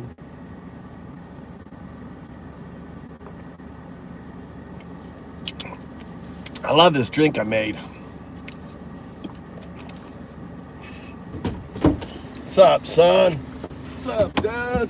Here, I got some chicken for you. Thank you.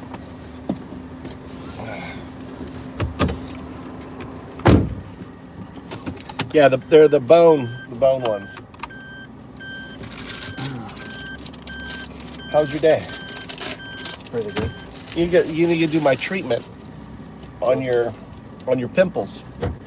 Baking soda and some salt, right? And mix it on to those areas like Mikey did it. It fixed his pimples because it'll dry out. It'll suck out all the oils.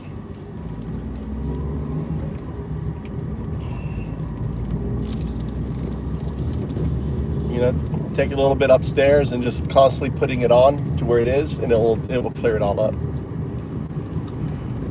Unless you want to have pimples, it's okay.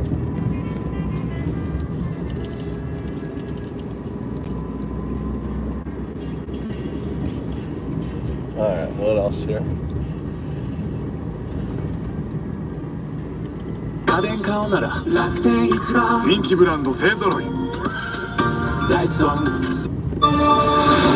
Also tonight, we're learning more about a tense traffic stop involving ICE and Border Patrol agents that was captured on camera. We're told a U.S. citizen was arrested yesterday in Rochester and later released. 13 WEM's Natalie Calzatoni breaks down what happened. Natalie, good evening. Good evening, Matt. Customs and Border Protection confirmed it assisted Immigrations and Customs Enforcement, but both agencies didn't comment further.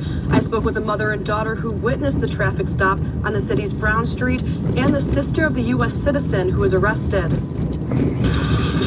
A mother and daughter visiting Rochester from Georgia, witnessing a tense traffic stop involving ICE and Border Patrol on Brown Street in Rochester Tuesday morning. Agents can be seen in this video captured by Caden Good trying to get occupants inside a truck to open the door. Are you opening it or no? Before smashing in a window. What the hell? That's when, it struck me, and I was horrified. I couldn't believe it. Yvette Good asked if agents had a warrant, and one replied with yes. They were then seen taking people out of the truck, including a man named Jose Castro. What's your name? Jose's sister Dina says her brother is originally from Ecuador and is now a United States citizen. She tells me Jose was on his way to his job with coworkers and showed agents ID when he was stopped. They were showing a picture of somebody that they were looking for, and my brother said that that person wasn't in the vehicle with him. My brother kept saying that he wanted to see a warrant. He wanted to see like a paper saying that they have the permission to search in his vehicle, but they would refuse. They didn't say anything. In March, ICE Nazis. announced to begin conducting enhanced targeted operations in parts of New York to enforce immigration law.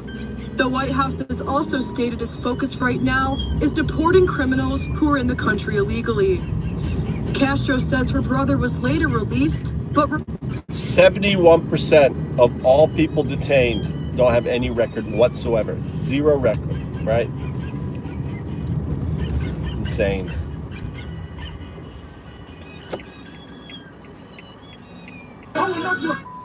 I look at the video, and when I look back at it, I was like, wow. I just remember being very confused and scared. Adrian Martinez describing videos of immigration agents taking him into custody at the parking lot of the Pico Rivera Walmart, where he says he tried to speak up for a man being detained. And I just started saying, that's not right. The poor man, he probably doesn't even understand what you're saying. Video shows Martinez getting out of his car, moving a trash bin in front of the federal vehicle. Agents shoved the bin aside and knocked Martinez down repeatedly. Down. All I remember is just trying grabbing onto hard, and as from there I just remember trying to get back on my knees, and they're all on top of me. He's arrested. At that time, Border Patrol officials telling Fox 11 that subject punched 2 agents. After not seeing punching on the video, a federal judge ordered Martinez released on bond.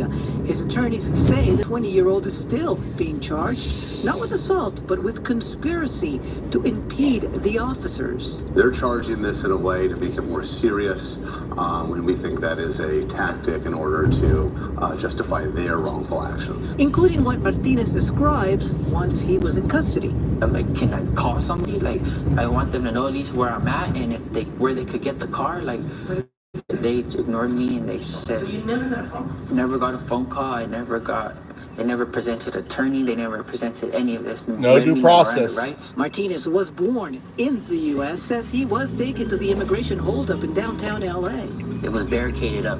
Like, they had like military guys in the front, and then they would go underground, a parking structure, and then there's just a bunch of vans and a bunch of poor people that they got in, and they're like chained up from the ankles, and like looks like treating them worse than animals. His mother says she tried showing her son's birth certificate to agents downtown, only to be told repeatedly he wasn't there.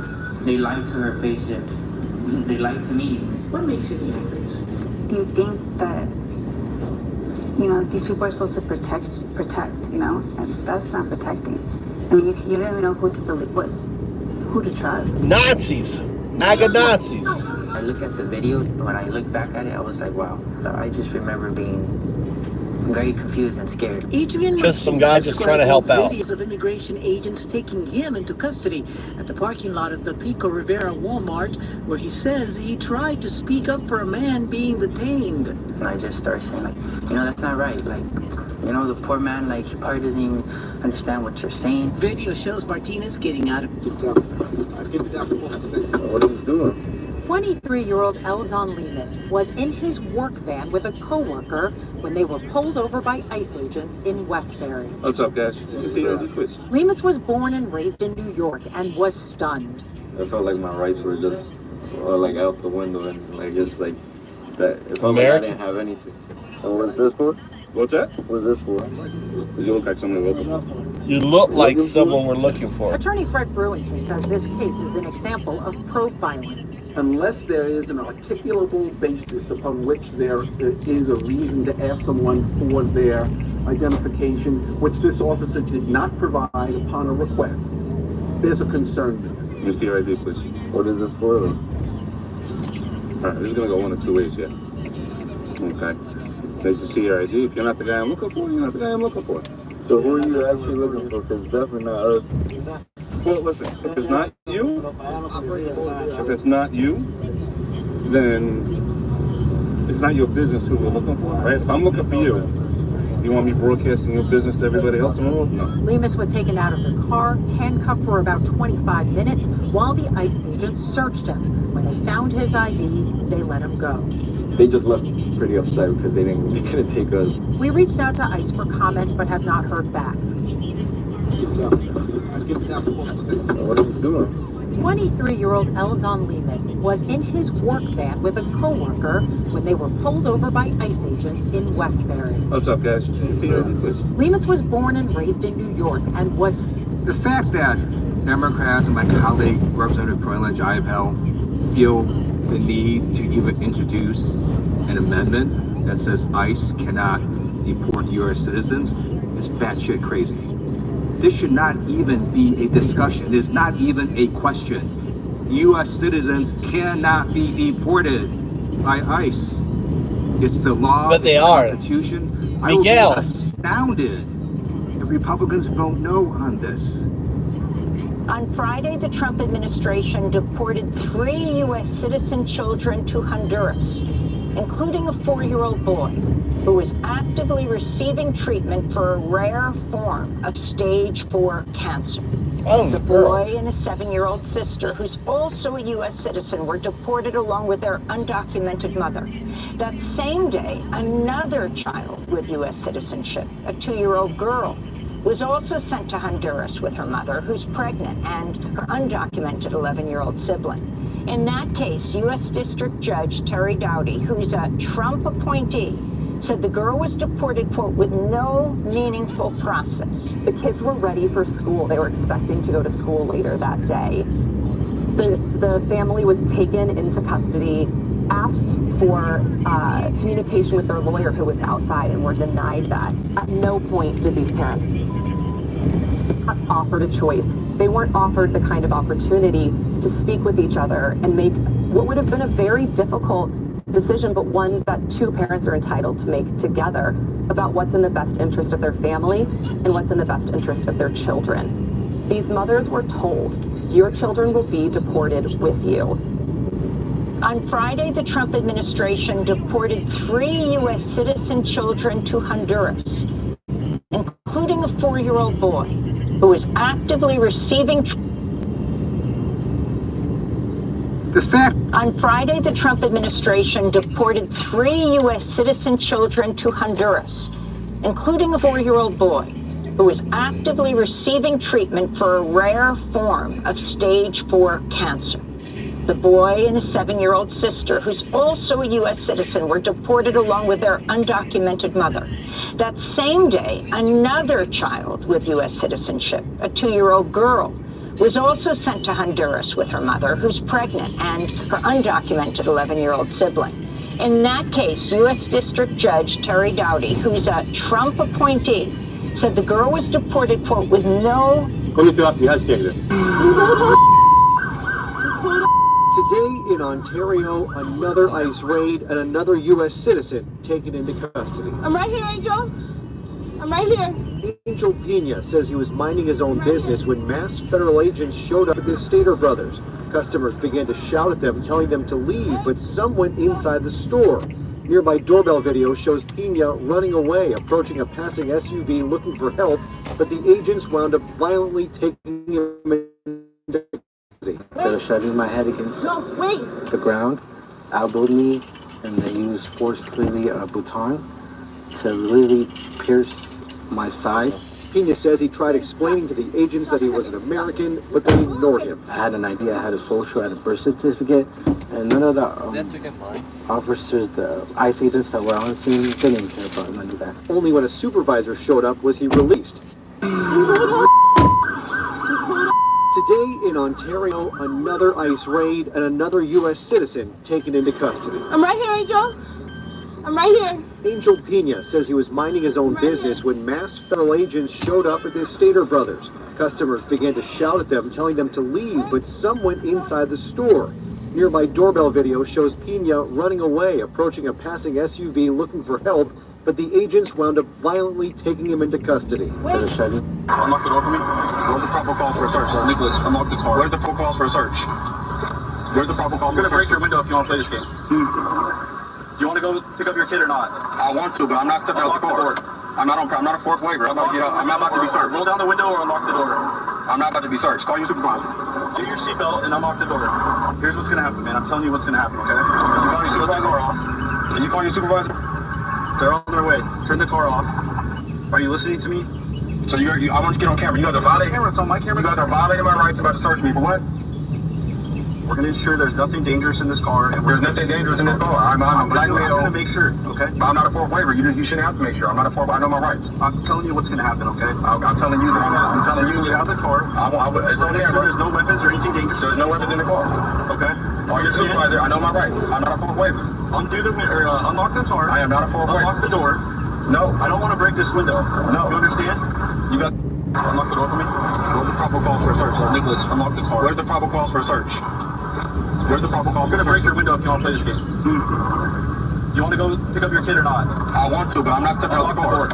I'm not a fourth waiver. I'm not about to be searched. Roll down the window or unlock the door. I'm not about to be searched. Call your supervisor. Undo your seatbelt and unlock the door. Here's what's gonna happen, man. I'm telling you what's gonna happen, okay? Turn the car off. Can you call your supervisor? They're on their way. Turn the car off. It's like when camping actually works.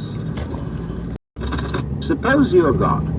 Suppose you have all time, all eternity, and all power at your disposal. You were given the power to dream any dream you wanted to dream every night. What would you do? You could dream any span of time. You could dream 75 years of time in one night, 100 years of time in one night, 1,000 years of time in one night. And it could be anything you wanted. You make up your mind before you went to sleep, tonight I'm going to dream of so-and-so. Well, naturally, you would start out by fulfilling all your wishes. You would have all the pleasures you could imagine, the most marvelous meals, the most entrancing love affairs, the most romantic. You could listen to music as heard and see landscapes beyond our wildest dreams. And for several nights, maybe for a whole month of nights, you would go on that way, having a wonderful time. But then after a while, you'd begin to think, well, I've seen quite a bit. Let's spice it up.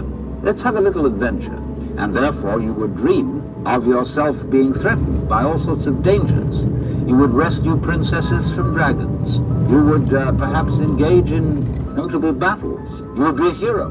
And then, as time went on, you would dare yourself to do more and more outrageous things. And at some point in the game, you would say, tonight I am going to dream in such a way that I don't know that I'm dreaming, so that you would take the experience of the dream for complete reality. And what a shock when you woke up. And you'd really scare yourself. And then, on successive nights, you might dare yourself to experience the most extraordinary things just for the contrast when you woke up. You could, for example, dream yourself in situations of extreme poverty, disease, agony. You could, as it were, work on the vibration of suffering to its most intense point, and then suddenly, whoop, wake up and find it was after all nothing but a dream and everything perfectly okay. And you would say, wow, man, that was a gas. Well, how do you know that that's not what you're doing already?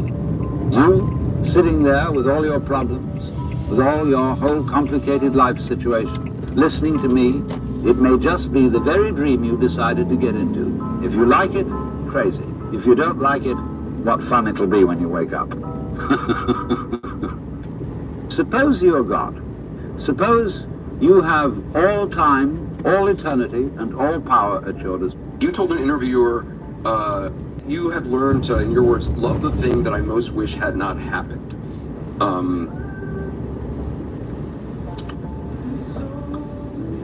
I remember. You went on to say, what punishments of God are not gifts? Do you really believe that? Yes. It's a gift to exist. It's a gift to exist. And with existence comes suffering. There's no escaping that. If you are grateful for your life, which I think is a positive thing to do, and not everybody is, right. And I'm not always, but it's the most positive thing to do, then you have to be grateful for all of it. You can't pick and choose what you're grateful for. And then, so what do you get from loss? You get awareness of other people's loss. Well, that's true. Which allows you to connect with that other person. You told an interviewer, How are you?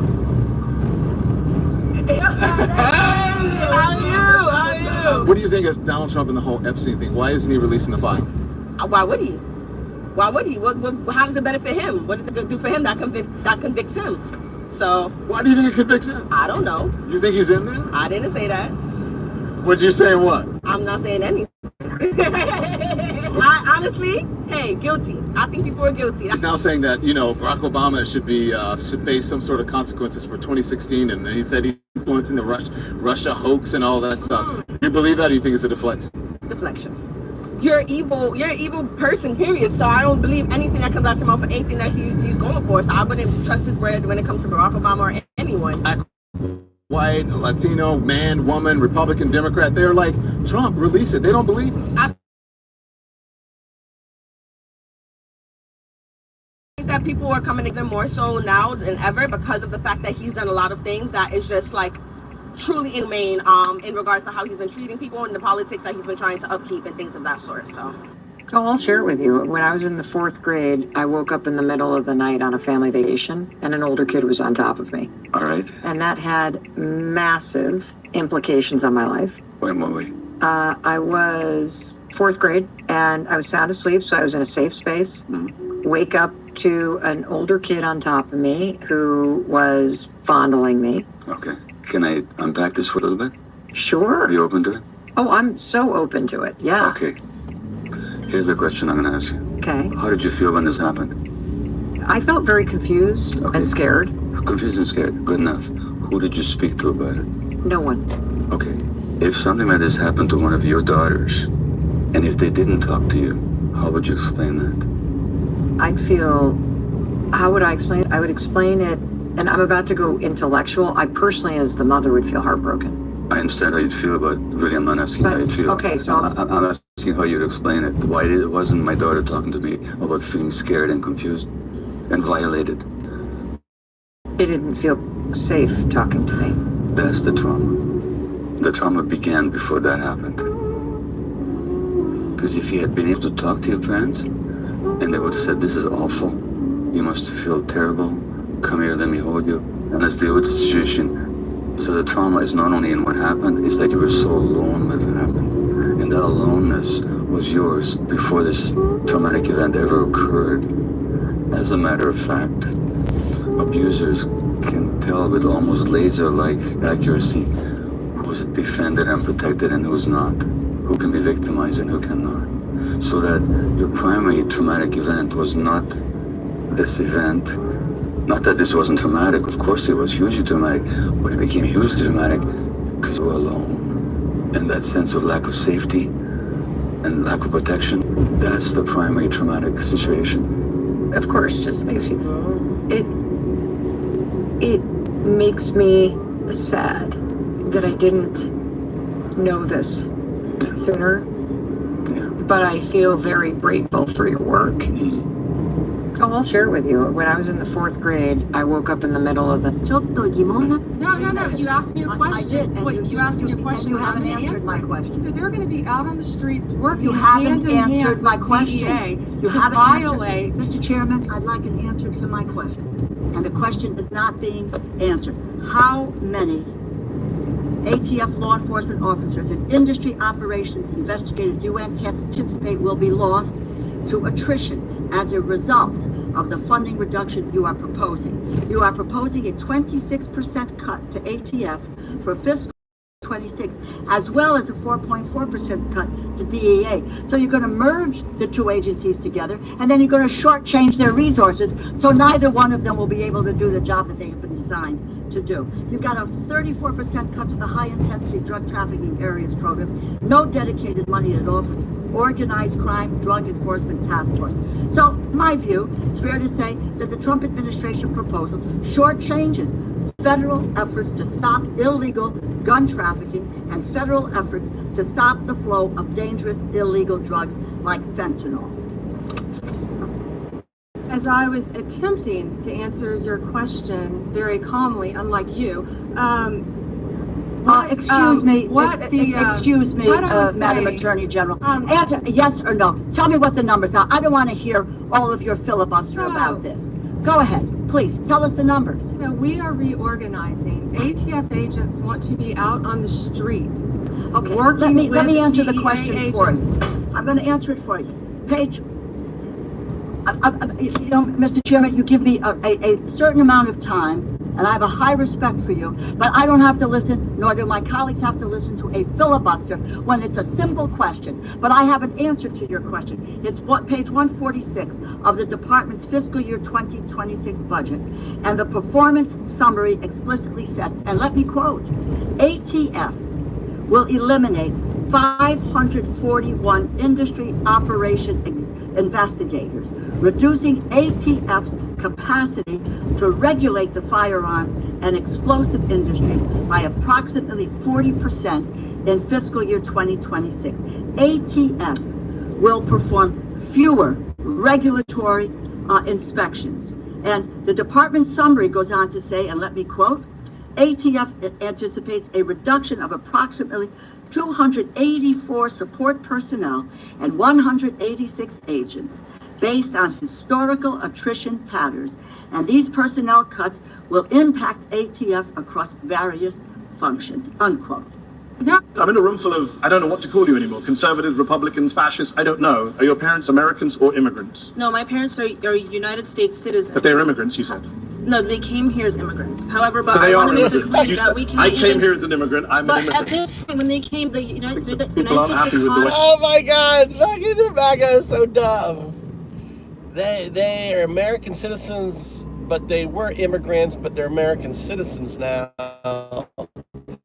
No, they were immigrants. Right? I love Mehdi. Mehdi is so amazing. Fuck every psycho. That's our box. That's our guy. Wow.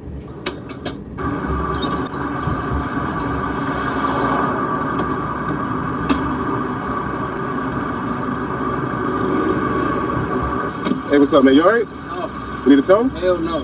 You don't need a tow? I can't afford it, probably. No? I mean, I probably can, but I don't like. It's just dumb, bro. How far are you going? This whole shit up, bro. I mean, I've worked too hard to deal with this shit.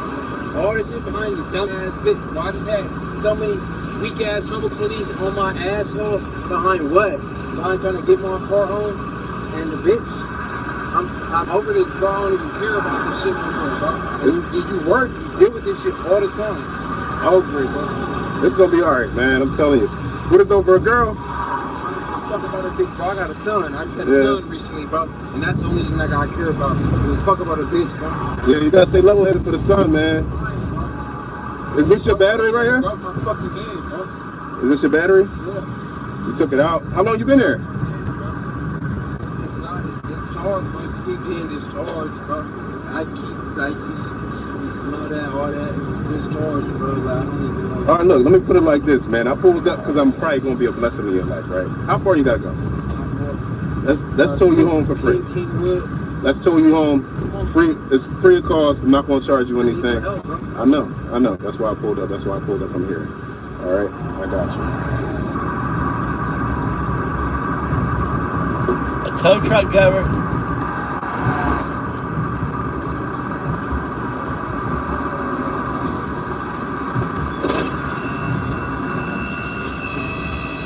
So what's it be a repo guy looking for this car?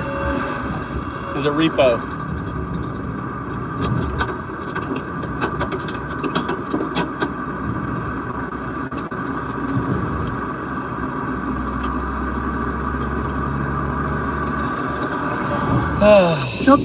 Well, we're here today with pots and pans because, there's a deliberate strategy of starving the entire population. Friends of mine who are doctors who we've been supporting are going out, they're operating, saying they can't keep people alive who would survive the operations because they're so malnourished, their bodies can't cope. So even those who are having surgery and are getting medical treatment, which are obviously few, aren't able to survive it. Babies are dying, old men, you've seen the video of the old man dying with an empty pot as he was waiting for food. Hundreds of people are now dying in starvation. It's a deliberate policy by Israel, supported by the US, and collaborated with our government. This government of ours does not speak for its people. We are not represented by our government. They've turned to repression. Palestine Action is now a prescribed terrorist organization. Have they lost the battle of ideas? Are they now turning to repression? Is that when it's happening? Yeah, I think they're just not understanding them. They're not reading the room. That was an act of such desperation. Pathetic. I mean, to prescribe a group of people who are fighting for human rights during a genocide, spraying a bit of red paint onto planes. They care more about red paint on things, about red blood on the walls of tents in Gaza. I mean, what does that say about them? They would only prescribe that organization if they were kind of desperate to suppress this protest, but they never will suppress this protest. Look at the town out today. It's tireless. This movement is growing and growing and growing, and this government has got to start listening to its people. People do not want to be represented by people who are colluding with a genocide. We're seeing even in the right-wing press, we're seeing turning sort of moods. Do you think the tide is turning on Israel? The tide is definitely turning. I mean, yesterday, the Daily Express had its front colour of a starving child. Even Piers Morgan, even the right wing. We had a Conservative member of Parliament chiding our Prime Minister about this starvation policy in public. Things are definitely turning, yeah. Thank you. Oh, How bizarre. How bizarre. How bizarre. How bizarre.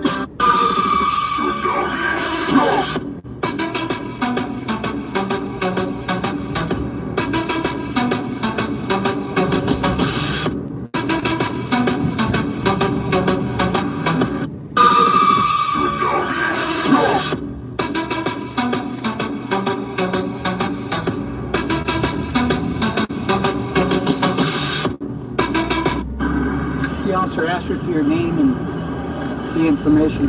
What crime do you suspect me of? Well, like she explained to you, she's investigating suspicious activity. Suspicious isn't a crime. Okay. I'm sorry. There's a profound difference in the core philosophy between the American and the Chinese. And it's a reflection of your history. You came over in the Mayflower, you were seeking religious freedom, so much so that you refused to allow it to be taught in the schools. You believed in the individual as the creator of all things. You have been immensely fortunate and successful. 2 world wars left Europe in a shambles, and you emerged as the undamaged technological and industrial power. China has a completely different and a checkered history, 4,000 to 5,000 years of ups and downs, long periods when there was no government, anarchy. So why have they survived in spite of anarchy, disaster, floods, famines? Because there was a social network independent of government. The immediate family, the extended family, the clan. You owed them an obligation. You cannot turn them away. And that's how they survived. We are safer if we keep those family bonds, those traditional life raft systems, not dependent on the state, and not the individual at the expense of the family and the state. It's going down there to come down at the end of the year. Kubi will bullfight you and bullfight you. Oh, but it's going down there to come down at the end of the year. Let's go then. こんにちは、テスタです。 I want vibe and light. Smart people only watch. What's this? God has given men a capacity and a responsibility that women do not have, and we have to be honest about it.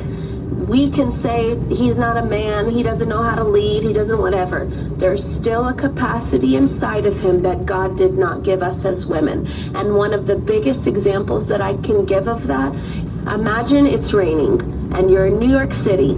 And if you've ever been to New York City or in France and it starts raining and people start selling umbrellas on the street, those $5, $10 umbrellas, they're not worth much, but they get the job done until you get home. Imagine you have that man. You have the man that gets the job done, isn't anything special, but he gets the job done. That man, no matter how little you view him, is made to handle the rain. You were not made to handle the rain, but you are made to hold up that which can handle the rain.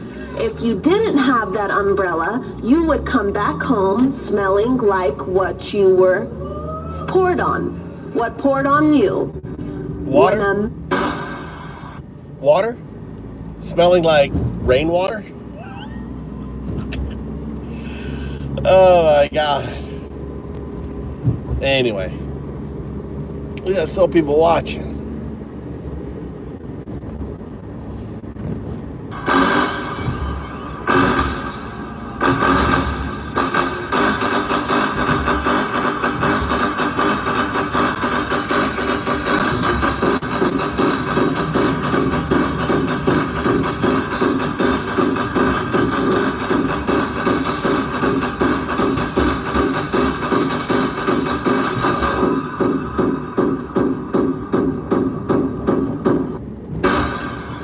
This is beyond disgusting. And as the Palestinian speaker just said, the children of Gaza are starving, not because the world couldn't help, because the world refused to help. Time is running out in Gaza.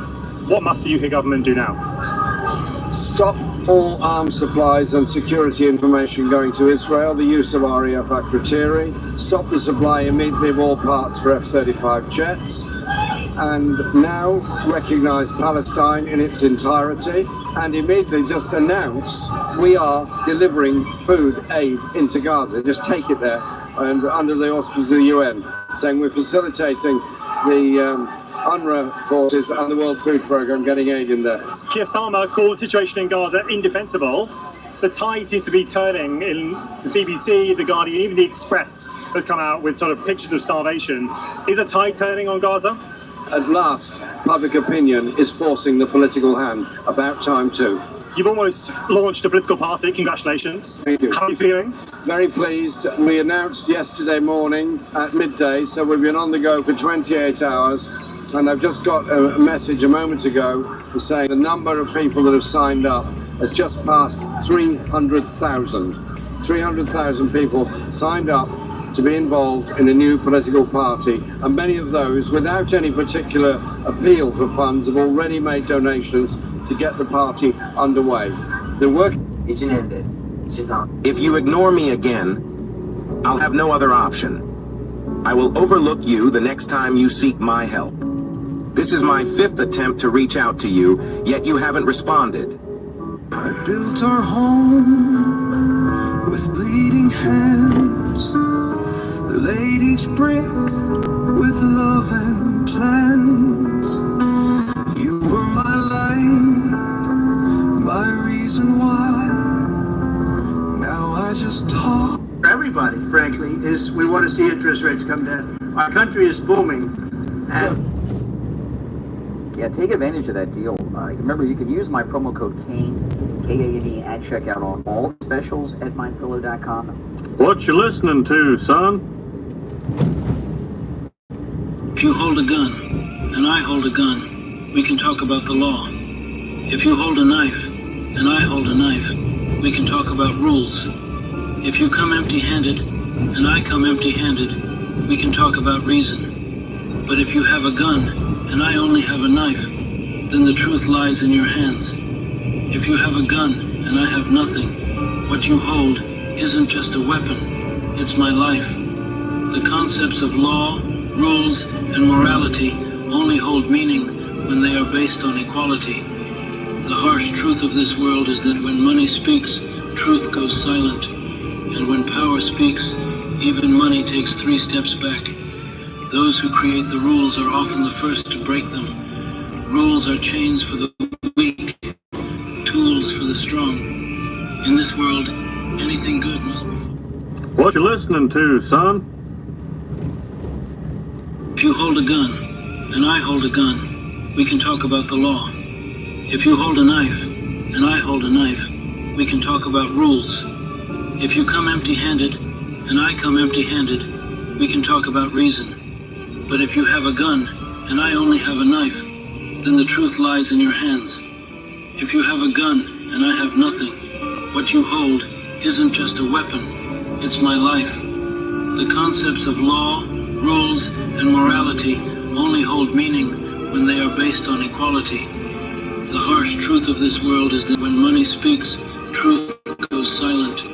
And when power speaks, even money takes 3 steps back. Those who create the rules are often the first to break them. Rules are chains for the weak, tools for the strong. In this world, anything good must be. What you listening to, son? This is what it looks like when I think Israel will no longer be able to draw on the credit, if you like, of having been the state that was created after the Holocaust as an answer to the Holocaust. It will no longer be able to say we can do whatever we like because we were a nation subjected to genocide.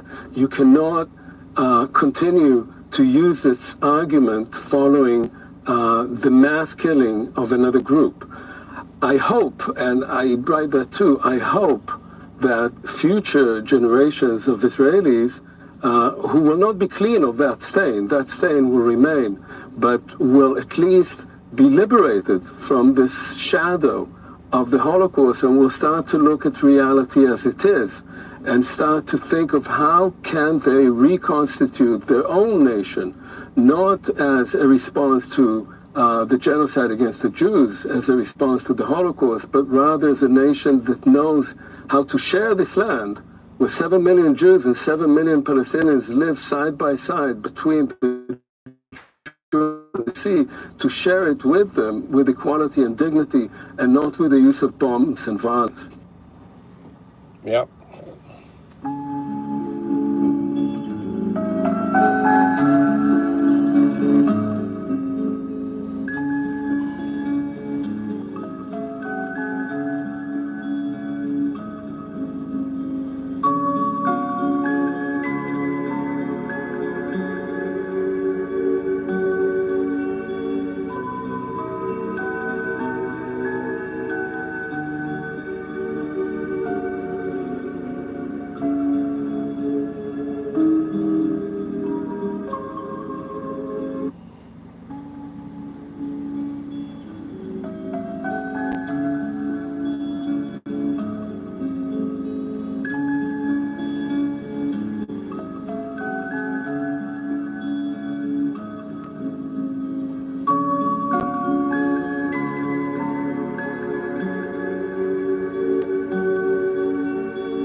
Every time we say goodbye, baby, it hurts.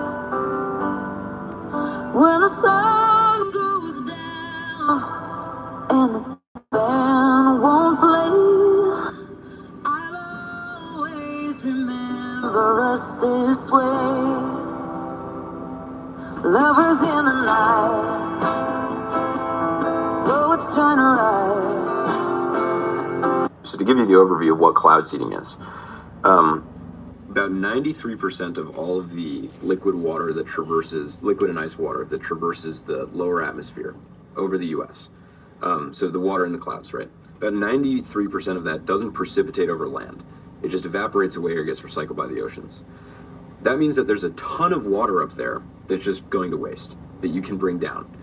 So certain clouds that aren't naturally precipitating or that aren't very efficiently precipitating, you can identify those with radar. You can measure that there's liquid in them that isn't coming down, fly a drone up into them, disperse a material that freezes the liquid in the cloud. We can talk about what that material is later, but disperse a material that freezes the liquid in the cloud into big heavy snowflakes that become heavy enough to fall down, and if it's warm beneath the cloud, melt into rain. If it's cold, stay as snow.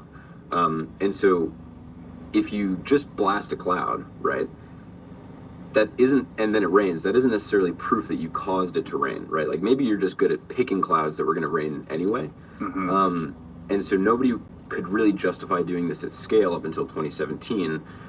And what changed then was the National Center of Atmospheric Research, an organization called NCAR out in Colorado. They realized if you have the right wavelength of radar, of dual polarization radar, which I'll talk about again in a sec too. But if you have the right kind of radar and you fly in a zigzag, right, or in a circle, or in your initials, and you only see precipitation on the radar in your flight track, then you can say, oh, that is definitively man-made because we flew in this zigzag or we flew in this spiral and there's only precipitation occurring in that shape. They did that in Idaho in 2017 multiple times. And that was the very first time that people were able to show, one, that it was unambiguously working, and two, that they could measure how much water they put on the ground.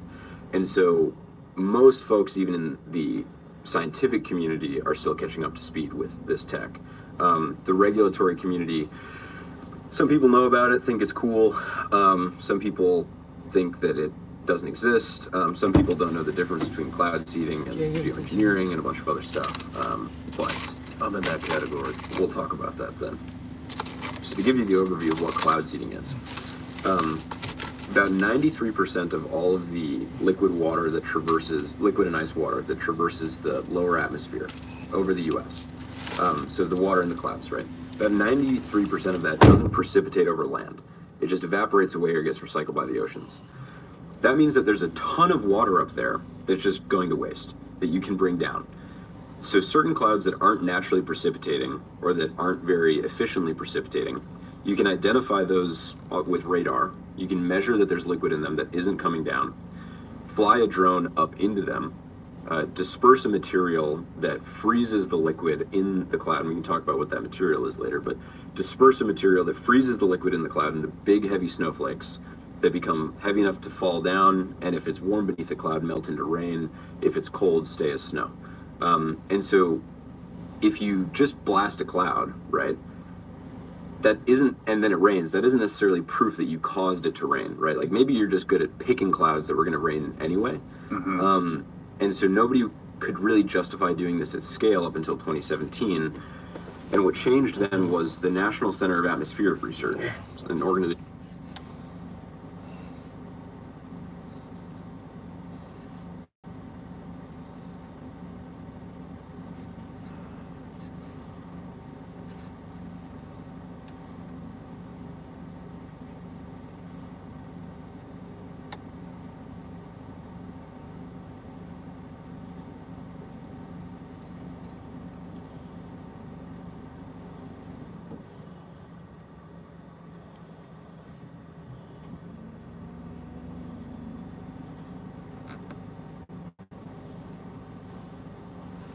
Called NCAR out in Colorado.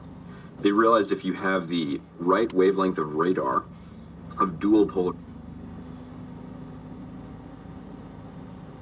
Do you believe in zero-point energy? I haven't researched it enough to say I believe in it, but I do think that there are forms of energy that are orders of magnitude more efficient than anything we're using today. I believe they were able to harness some type of energy out of the earth to move those. That's exactly the direction I would go with it. I mean, if you put a block or a paperweight or whatever on a table or on top of a speaker and apply frequency and vibration, it moves on its own. So if you had some people guiding where that needed to be moved, I mean, basically we're talking about levitation, and I just don't see any other way how to do it, but it seems to be the only logical explanation.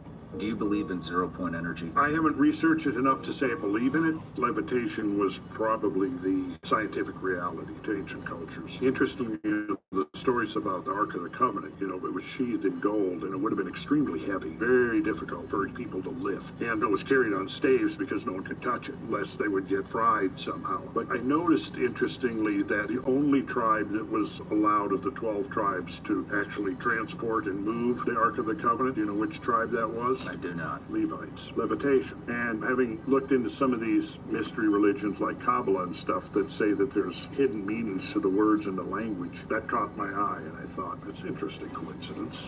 When I lost my first UFC fight, I walked into a fight, I wasn't 100%, whatever. I lost, and everybody turned on me. Everybody was like, you suck, you're a fraud, you're a bum, you lost my bet, and all this. These people are unhappy in their life. Imagine taking time to go and talking to a professional athlete you've never met. Oh, it's why. I could relate to you all day on this. Of course. I'm not defined by a win or loss in the UFC. Even if I got cut from the UFC, it's not my identity anymore. It's me going out there and taking the risk and giving it all that I have. I go out there and what the hell is a geomythology?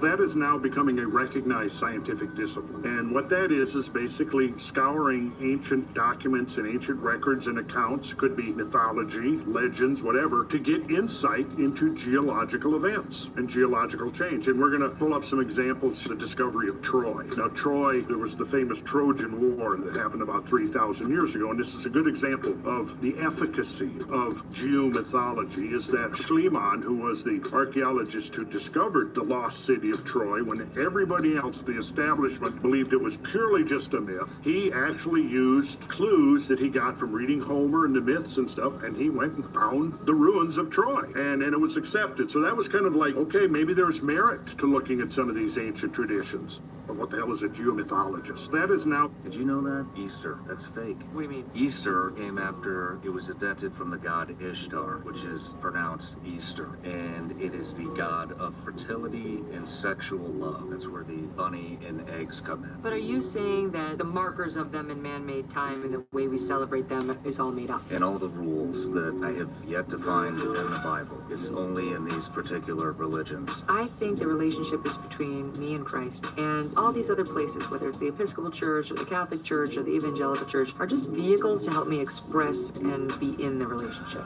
Did you know that? Easter. That's fake. What do you mean? Easter's came fake. After it was invented from the god Ishtar, which is pronounced Easter. And it is Ishtar. the god of fertility and sexual love. That's where the bunny and eggs come in. But are you saying that the markers of... I left Fox for a bunch of reasons, but the number one reason was I needed to raise my own children. They were 7, 5, and 3 when I left, and I hadn't missed it. There's only one time that you can raise them. That's it. I feel it. I'm realizing how fast it actually does go. And I remember when I was thinking about leaving Fox, I sat next to some gazillionaire at some event. We were both like doing a speech someplace or something, and he was talking about how he spent all of his kids' 18 years on the road and earning the money, and they have private jet and all this stuff. And he was like, I screwed up. It wasn't worth it. I wish so much I had done it differently. And I was like, this is an angel sent to me at this moment in time when I can make a different choice. Fucking she's a multi-millionaire. In U.S. history. Is it really? Yeah. What was the question that you asked that triggered that response? You called women you don't like fat pigs, dogs, slobs, disgusting animals. Your Twitter account is littered with negative comments about women. One of the things people love about you is you don't use a politician's filter, but that's not without its downsides, especially when it comes to women. And then I said there was once an apprentice contestant who you said you'd like to see her on her knees. Does that sound to you like the temperament of a man we should elect as president? And how will you answer the charge coming from Democrats that you are part of the war on women? We're not supposed to be chummy with these guys. It's supposed to be adversarial. It's a presidential debate. Let's go. It made electric television.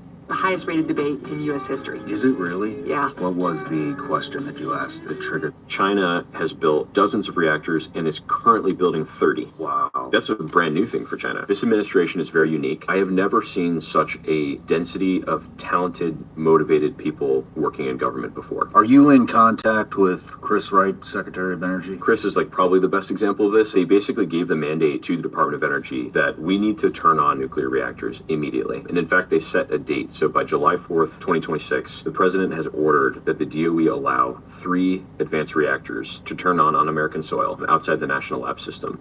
China has built dozens of reactors and is currently building 30. Wow. That's a brand new thing for China. This administration is very unique. I have never seen such a density of talent. The largest electrical site on planet Earth is the Three Gorges Dam in China. It's the largest concrete structure ever created by humans. It has a nominal nameplate generation of about 22 gigawatts. In practicality, it makes about 17 gigawatts. Huge energy facility. It distributes these through massive electrical cables that snake all throughout China. We have a pipeline coming down from Canada called the Keystone Pipeline. The Keystone Pipeline is a pipe about this wide. It's standard steel, about that thick, and you can calculate how much energy does that thing push. The Keystone Pipeline moves about 50 gigawatts of continuous power. So about 2 Three Gorges dams. We can call it 6 Gorges Dam if you want. 2 to 3 times the Three Gorges Dam worth of power in a pipeline that's this big. Wow.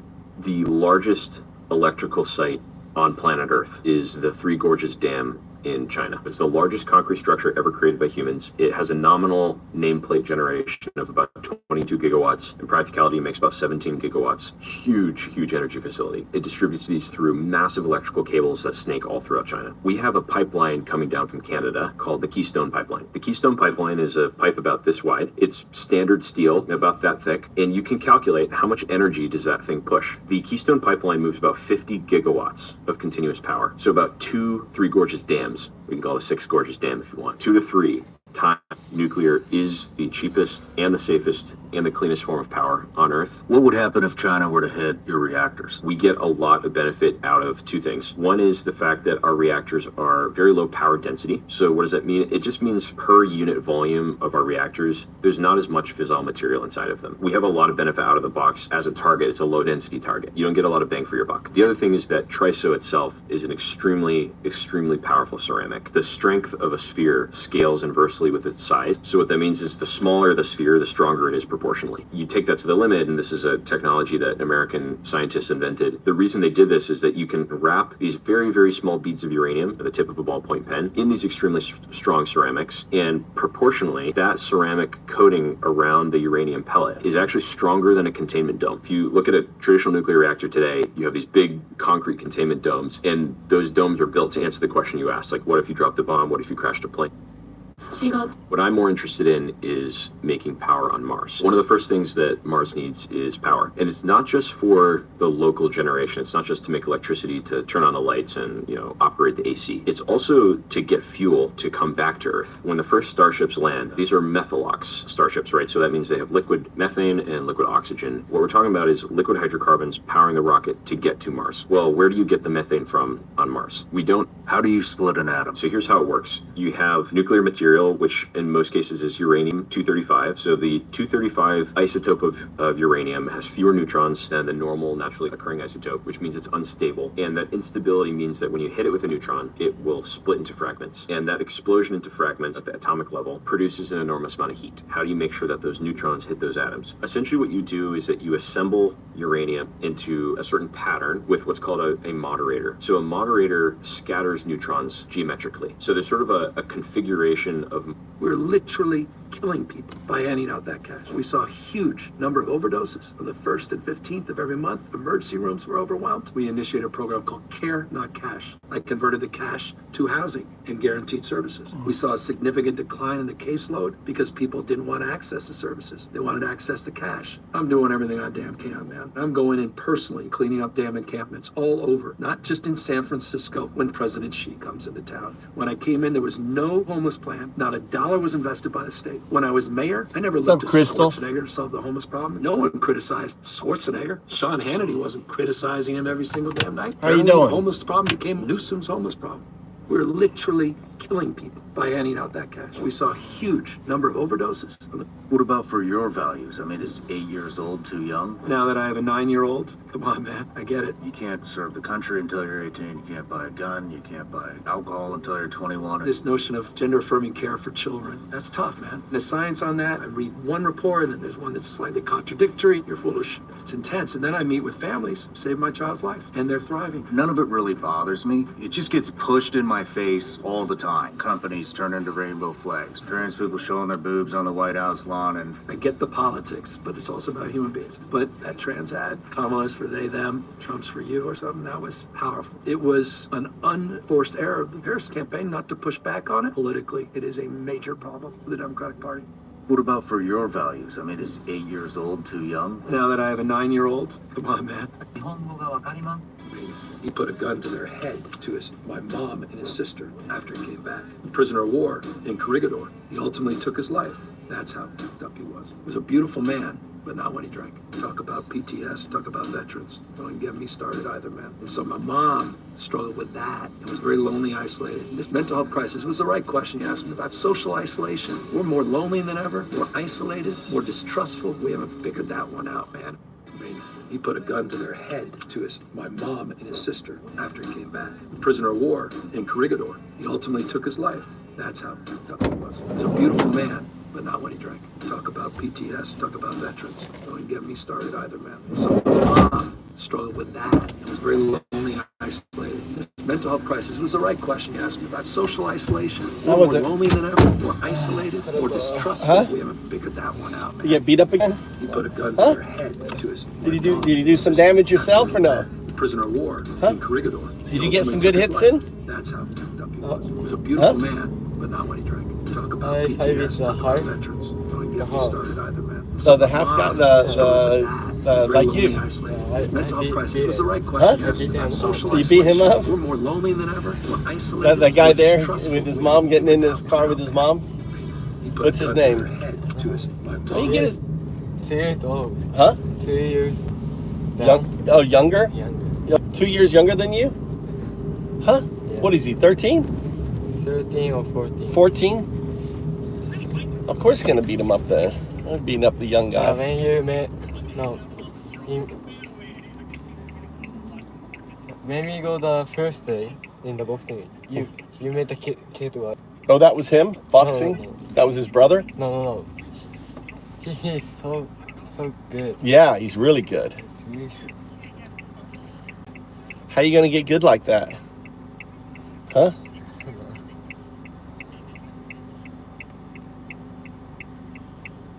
You have to watch some of the YouTube videos, like you have the pro boxing YouTube video and how these guys pro boxing.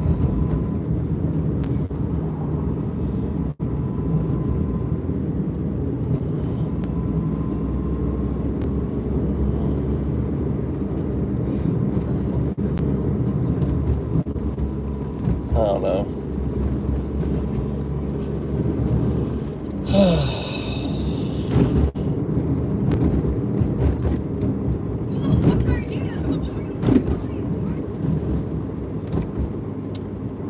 Hello. What? I can buy Where's your mouthpiece? You still have your mouthpiece? Yeah, I found it. Okay. What do you want to buy? I want to buy new clothes. New gloves? No, clothes. New clothes? I can get it now. Where are you gonna buy it? I gotta go home now. We can't do anything now.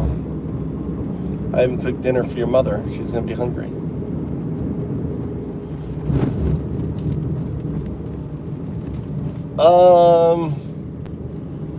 I was listening to, what was I listening? Oh, this was Prisoner of war in Corregidor. He ultimately took his life.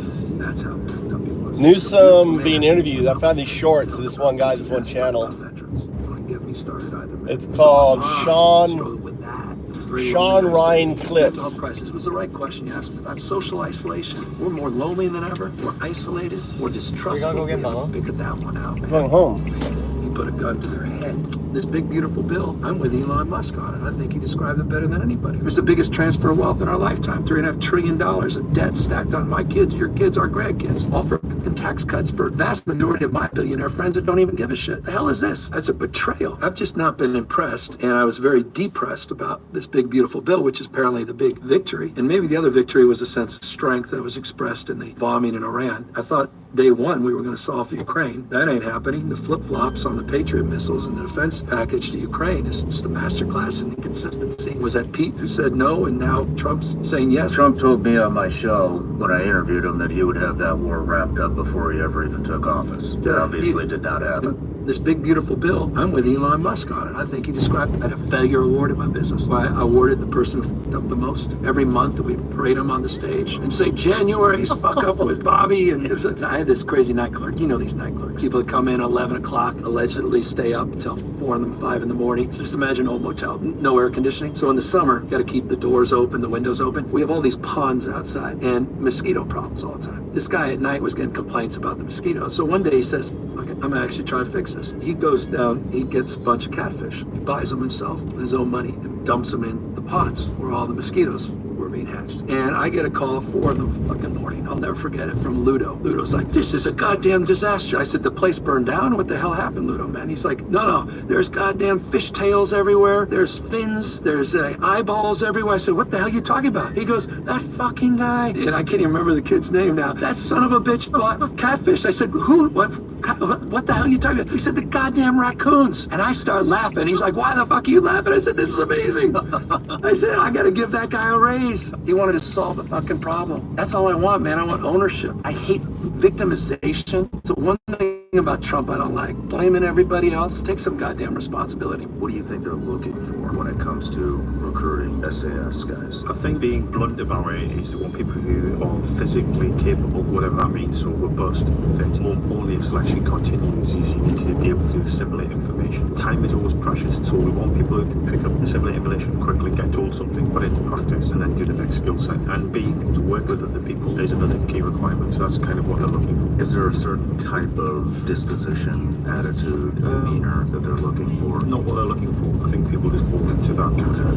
What do you think they're looking for when it comes to recruiting SAS guys? Where do you regret not pulling the trigger? We were chasing a bomb maker, and we didn't know really anything about him. We had like a name, we had no image, we didn't know age, and we hit this house, and when I made entry into the room, across the room there was a doorway, and this kid reached down and grabbed an AK, and I yelled, don't do it, and he threw the AK on the ground, and I went straight at him across the room as the guy scanned out, and I pushed him initially, and he fell down, and then I kicked him. Turns out that dude was the area expert on IED construction. They put him in a vehicle the next day to take him out and do a close target reconnaissance. Broad daylight, he's in the back of a van. They cuffed his wrists, but they didn't cuff him to the vehicle. And he goes, see that building right there? Dudes that were in the truck all turned and looked to the right, and he slid the window open and hopped out, ran into the crowd, and they pursued him for like 10 feet and then realized they're in a crowd of 1,000 Iraqis, so they thought better of it and they let him go. Where do you regret not pulling the trigger? We were chasing a bomb maker, and we didn't know really anything about him. We had like a name, we had no image, we had no age, and we hit this house, and when I made entry into the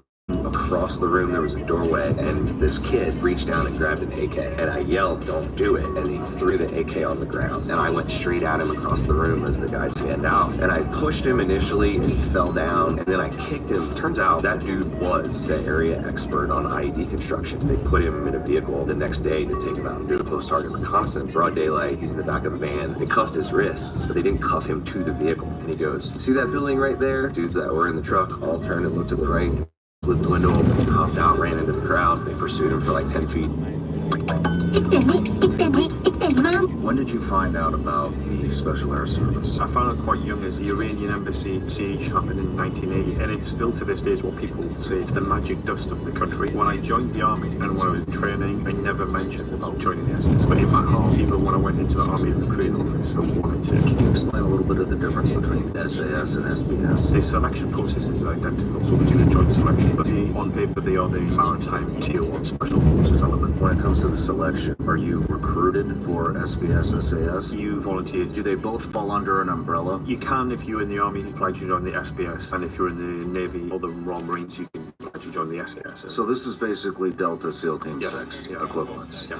When did you find out about, I'm just going to be honest, when you guys walked in the door, I was like, oh, his wife has cancer. And we sat down and we got to talking, and she told me that her hair fell out because she's so stressed out about what's going on at home. That's real heavy. Why do you think she gave you a third chance? I don't know, I'm asking God every day about that. There's no logical reason other than God for her. Her spiritual process is what has kept her in the beginning. The first time, it was me. The appeal of being in a relationship with me and like making it work no matter what. It's our covenant, and her believing in that. That is the best explanation of cryptocurrency I've ever heard in my life. Blockchains are like a constitution. What's written in it can't be violated. If this is your right as a user of the system, the operator of the system or some power like the United States or China can't come in and change it. It is what it is. Everybody in the world is treated equally. So it doesn't matter what language you speak, it doesn't matter when you're born, you have the same rights as the founders of the system. And that's just not the case in the legacy world. If you're Bill Gates or me and you use a bank, they kiss your ass. You have numbers you can call. That's not true.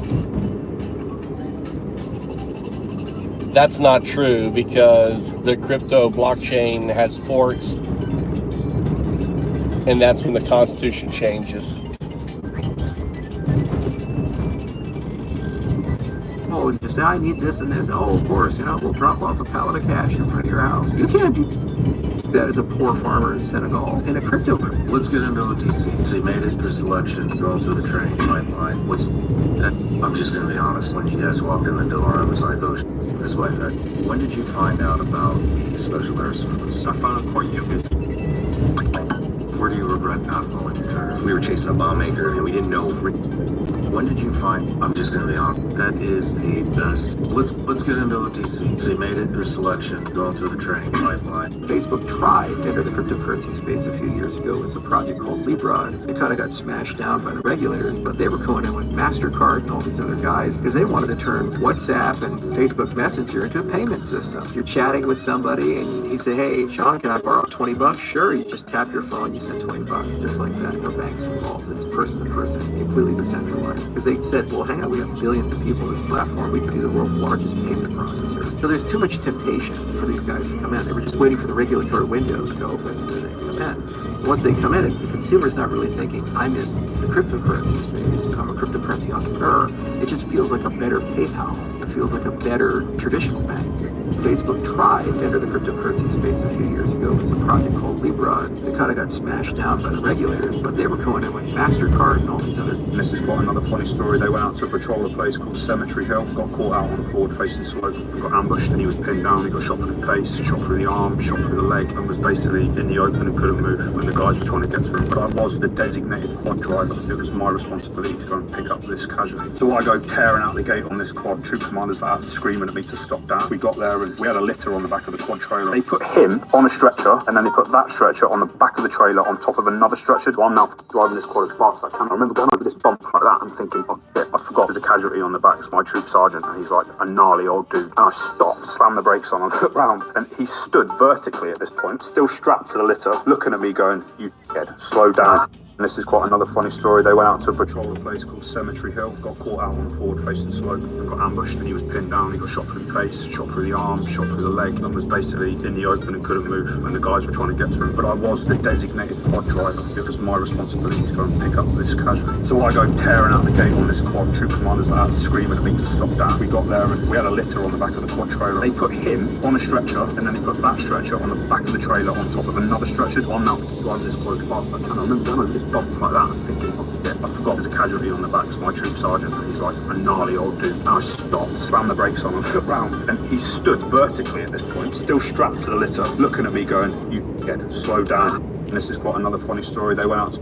This is how porn addiction. He was like a superhero to me. I was West. Like this stuff. This is how porn addiction turned me into a single man in my 30s. It began as a coping mechanism for stress or boredom. I started seeking quick pleasure, mindlessly scrolling at night, but it left me dreading guilty and unproductive in the morning. My brain was occupied by constant thoughts about porn. I lost interest in my relationship because I preferred porn over real intimacy. It turned me into a profoundly alone man, missing the real connections. I felt ashamed, disgusted, and lost myself. My relationships grew distant. I never realized. He was like a superhero to me. I was Western. He was killed in Afghanistan. He was everything you'd imagine a Royal Marine sergeant should be. Short guy from Reading. He liked football too. He was a Chelsea fan. Big scar on his face. But he was hard on us. We got wet every single time we were in the field. Everyone on that camp knew that our troop, he was making monsters. He was turning us into commandos. And I look back on it at the time, I was like, this dude is just smashing us for no reason. But when I look back on it, I respect him and love him so much for what he did, because he knew full well. You take ownership of training people. These are kids off the street, all different backgrounds, and he knew we were going to Afghanistan. Had he been there before? Yep, he'd done his tours, and he knew that some of us weren't coming back. Unfortunately, he did get killed in Afghanistan, which was a massive shame, and it hit us all really hard. He was like a superhero to me. I was Western. He was killed in Afghanistan. He was everything you'd imagine a Royal Marine sergeant should be. Short guy from Reading. He liked football too. He was a Chelsea fan. Big scar on his face. But he was hard on us. We got wet every single time we were in the field. Everyone on that camp knew that our troop, he was making monsters. He was turning us into commandos. And I look back on it at the time, I was like, this dude is just smashing us for no reason. But when I look back on it, I respect him and love him so much for what he did, because he knew full well. I can start to hear praying. I can start to hear it. And I'm like, am I losing my mind? I've got these over-the-ear peltors. So I pop my little thing up. And sure as I can hear this dude praying, and that's never a good sign, because he's gonna clack himself off in a minute. So I'm like, dude, there's somebody in there. And he's like, is there? And I'm like, I can hear him, dude. That's how close we are at this point. He's like, all right, cool. The dog got wind of it and was in there straight away. So now we're in a bad situation, because we've got a dude in there that's definitely going to try and clack himself off, and he's 100% armed. We've got a dog, which is part of our team, in there. We can't just put grenades in there. We can't just put a T-bomb. We don't want to lose the dog, obviously. Luckily, the dog comes off the bike. Now it's posting grenades. That's how intimate that is. We're having grenades thrown at this geezer. But it was extremely violent post-deployment. So it's like, let's just cut the comedy and just smash it with a 500-pounder and give up on this, because how many operators do we need to risk to get that hard drive? I can start to hear praying. I can start to hear it, and I'm like, Do you think the fact that there's nowhere else to go, there's no level up, you're at the pinnacle? That's the problem. If I was to look back on that career, I would just say I should have been more humble, a bit more humility. On the outside, it looked like I had it all. On the inside, I was just hollow. And it was just about deployments for a long time. It was just about how many bombs can I drop? How many how many fucking jumps can I do? How quick can I put a charge on a door? That was it. That was the only thing that I valued. That was the only thing that mattered. I don't like the person I was back then. I was a good soldier, a good operator, but I was a fucking shitty dad. Do you think the fact that there's nowhere else to go? I've got 14 poppies on one arm from one deployment. You experienced 160 gunfights in 3 months, am I correct? No, 160 gunfights in 1 day on election day. Holy shit. The back end of that tour, Sean, we handed over to the US Marine Corps. Those boys were not playing games. We ain't doing courageous restraint. We're doing extreme violence. We told them to. We said, do not go in that compound. And they went out there and sure as got blown up, dude. I carried Marines off the battlefield and they've come and got me when I really needed it. That US flag, when I had the privilege of wearing that to war, means the world. I for that as soon as I died from my flag. I'll never forget it as well. We're in these cornfields, in these blocking positions. You just see like 2s and 3s. The whole platoon had just been. Your brother has it was protein like shake. something out of Jurassic Park. You see these in cornfields and it was just like you could see the leaves moving, you know, and we're on the guns like something's getting shot in a minute. It's scared, do you know what I mean? Just Iwo Jima. Like, I didn't think war fighting was like this. The worst thing for us, mate, was that every single time an IED went off, it was a good chance it was somebody you knew. In 80 days, we lost 14 people. I got 14 poppies on one arm from one deployment.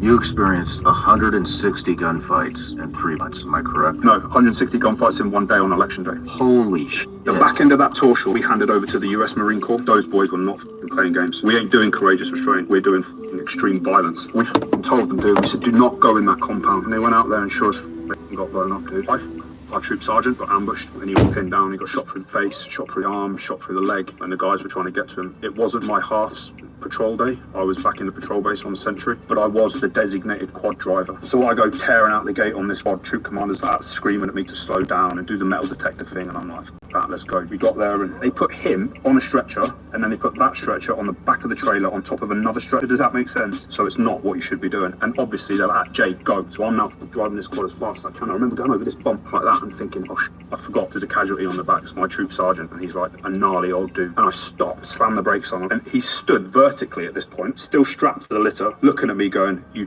dead, slow down. He was like, you did more damage to me throwing me off the back of that quad than that geezer with the PKM did. I was embarrassed. So about your first kinetic operation. And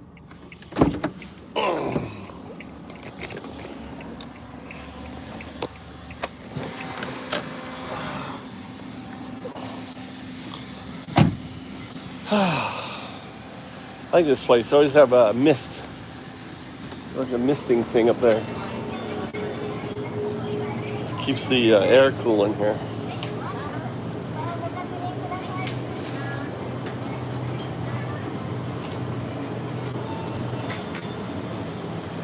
I also get liquor from my wife.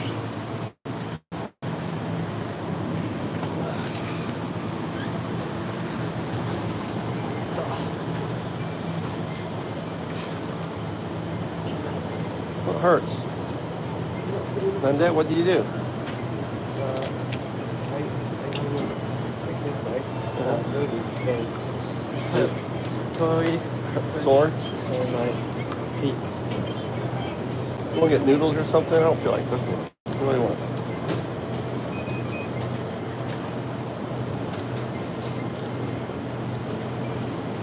I don't know. I guess we have rice at home, right?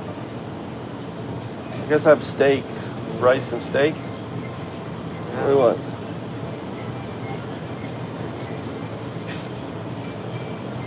Huh? What does your brother want? You want for your brother too. What does he want?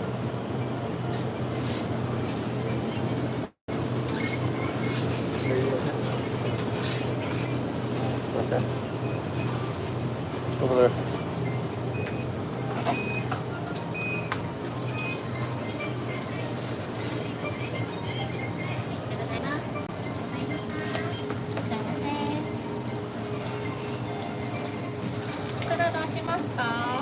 お願いします。はい。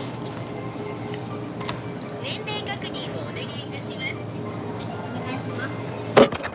身分証明書の提示をお願いする場合がございます。お支払い方法をお選びください。IC カードをタッチ、または差し込んでください。You want to heat it up? No? レシートをお受け取りください。忘れにご注意ください。I gotta go to the toilet.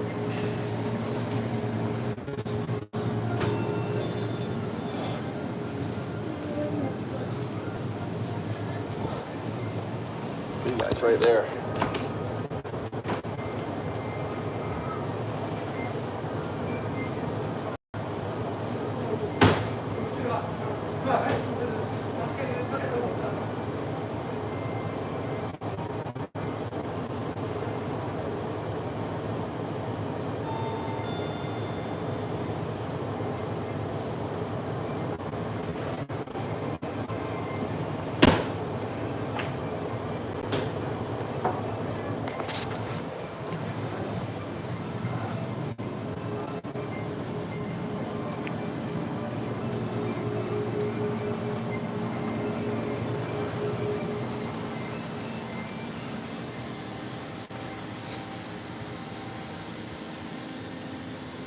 What was it? A small black snack? Was it a bird?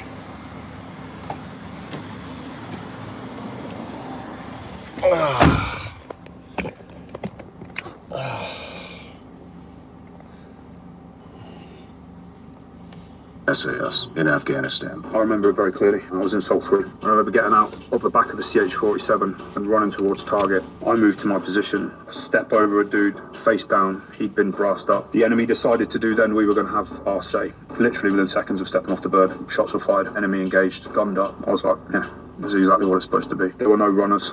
That guy didn't get the chance to run. He'd engaged the task force on infill, and as he went down, the lead guy just dropped him in place. This is not Afghanistan 2010, where they're ghosts and you don't often get to see them. I mean, I've seen plenty of dead bodies before, but not guys that are armed and ready to fight there and then. The proximity of what it was completely new to me. That's kind of what I was looking for, you know. I was like, yeah, we've earned it. This is exactly where I'm supposed to be.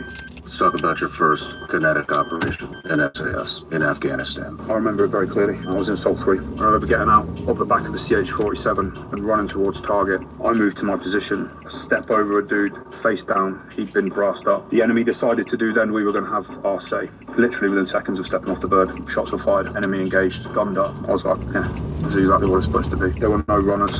That guy didn't get it. Yes, we are going to bring all the toys to the party. All our gunships, all our sexy night vision, all of our ISR assets, our jets, our dogs, our charges, our experience. Here we are, and we're coming for you. Fast forward a few months, it's coming up to deployment time. I remember one of the guys came over to me and he gave me a US flag. He's like, you going to wear that? And I said, am I allowed to wear that? And he was like, yeah, you are. So I put my US flag on my chest and I wore that with pride. I got welcomed into the team like a brother. They put me in that shoe and I became just one of them. And again, we ate together, trained together, watched Netflix for hours together, and then we went on operations and we tore it up together. It was probably the best deployment I've ever done. We were flying around in Black Hawks, smashing people up, and it was great. It was everything that I wanted and thought that unit would be about. The level of professionalism, not only from the operators, but from the 160th guys all the way down to the targeteers. Those aviation pilots are incredible. It was the second job that I did with them. We've been looking at this compound. The TL of the team was like, I need you to be off the Black Hawk, and I need you to secure that window on the western side of this compound. And I'm at roger that side. I've been in the regiment for about 7-8 years now. You want me to run off a Black Hawk and just cover down on that one window? I can do that. And infill, the DAPs are lighting up this guest house. So I was like, this is cool. If you could take a snapshot that you do with an iPhone and just have that picture in your head, it would be like, yeah, this is cool. So I was back with the unit for another 4 months, which I was happy about. A little bit with A Squadron and then with B Squadron, with actually. Yes, we are. This is what it looks like. Nothing I've ever done in Special Forces comes anything close to the carnage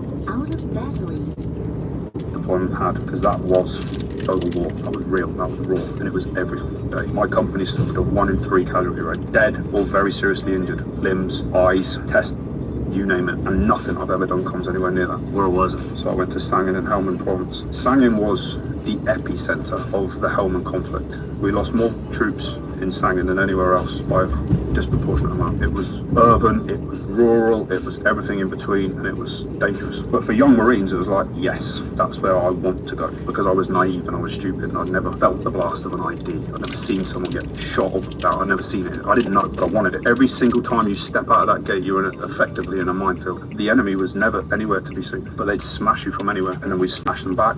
That was what it was. It was just that for 6 months. Nothing I've ever done in Special Forces comes any. Do you remember the first time that you took somebody in close range? I do, yeah. It was on a nighttime vehicle interdiction. It was a dog, actually, that saved me on this occasion. The drones have captured this guy running and manoeuvring away, so they're vectoring me towards this location. I'm just sort of closing down. I've got a couple of guys behind me. The dog handler's there. And it's a bush about sort of this height. I'm coming round and I'm starting to clear it. And all of a sudden the dog comes from my position over to the right and goes right across my front and hits the bush on the left, and it locks onto this dude. He's got the gun in one hand and he's got a dog on the other arm. I'm not going to say it was super professional. I was like, holy f***, I nearly just got lit up there. It was more shock and panic than it was anything else, but we're pretty much as close as we are now, and I don't remember a sight picture, I don't remember anything. I just put a red laser on his chest and dumped 4, 5, 6 rounds into it, and that was it. And I'm just like, hell, thank God for that dog. Do you remember the first time that you... Cartel propaganda is deeply entrenched in every aspect of Mexican culture, society, and daily life. How so? The music. You have these songs that are literally dedicated to certain cartels. How do you think we defeat them? Faceted approach. Like, there's no silver bullet, and it's very complicated.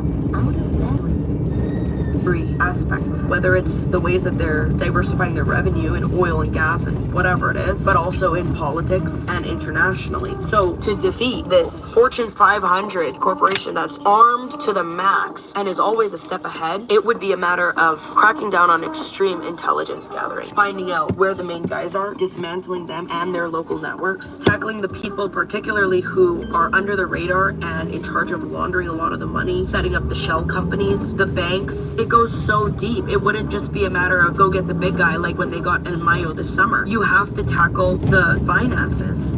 How do you think we defeat them? It would be a multifaceted approach. Like, there's no silver bullet. And it's very complicated because they have their claws so enthralled in every aspect, whether it's the ways that they're diversifying their revenue in oil and gas and whatever it is, but also in politics and internationally. So to defeat this fortune... How much of the cartel's money are they seeding into U.S. politics? There are a number of U.S. politicians or U.S. authorities and law enforcement that are on the cartel payroll. For the most part, this happens in border towns or in states that are major profit regions for the cartels. So these local governments? It goes up high on the food chain. How high? To the federal level. Who in the federal level? Senators, congressmen, FBI agents? Basically any member of politics that they believe they can get to and that can push policy that directly benefits them. What other things would they be lobbying for other than open borders? Open borders. It would be lack of oversight of agriculture, drug policies, so like safe supply stuff, and also arms dealing, because the majority of the guns that are used at Mexican crime scenes, like 70%, are American-made firearms. How much of the cartel's money are they seeding into U.S. politics? Social media is a major tool for the cartels. What does that propaganda look like? Luxurious lifestyle, lots of flashy money. But it's also the actual operations. You'll have like a good song and they're showing them loading up kilos into a light aircraft and flying it across Pablo Escobar style. They kind of switch the aesthetic based on whichever platform they're on and who they're trying to appeal to. Then the number one, phone hacking technology, and it doesn't take anything at all. It's literally, I get a message on WhatsApp. If I just press on that contact that sent me the message, Pegasus is now in my phone and they have access to everything. The metadata that's in my phone.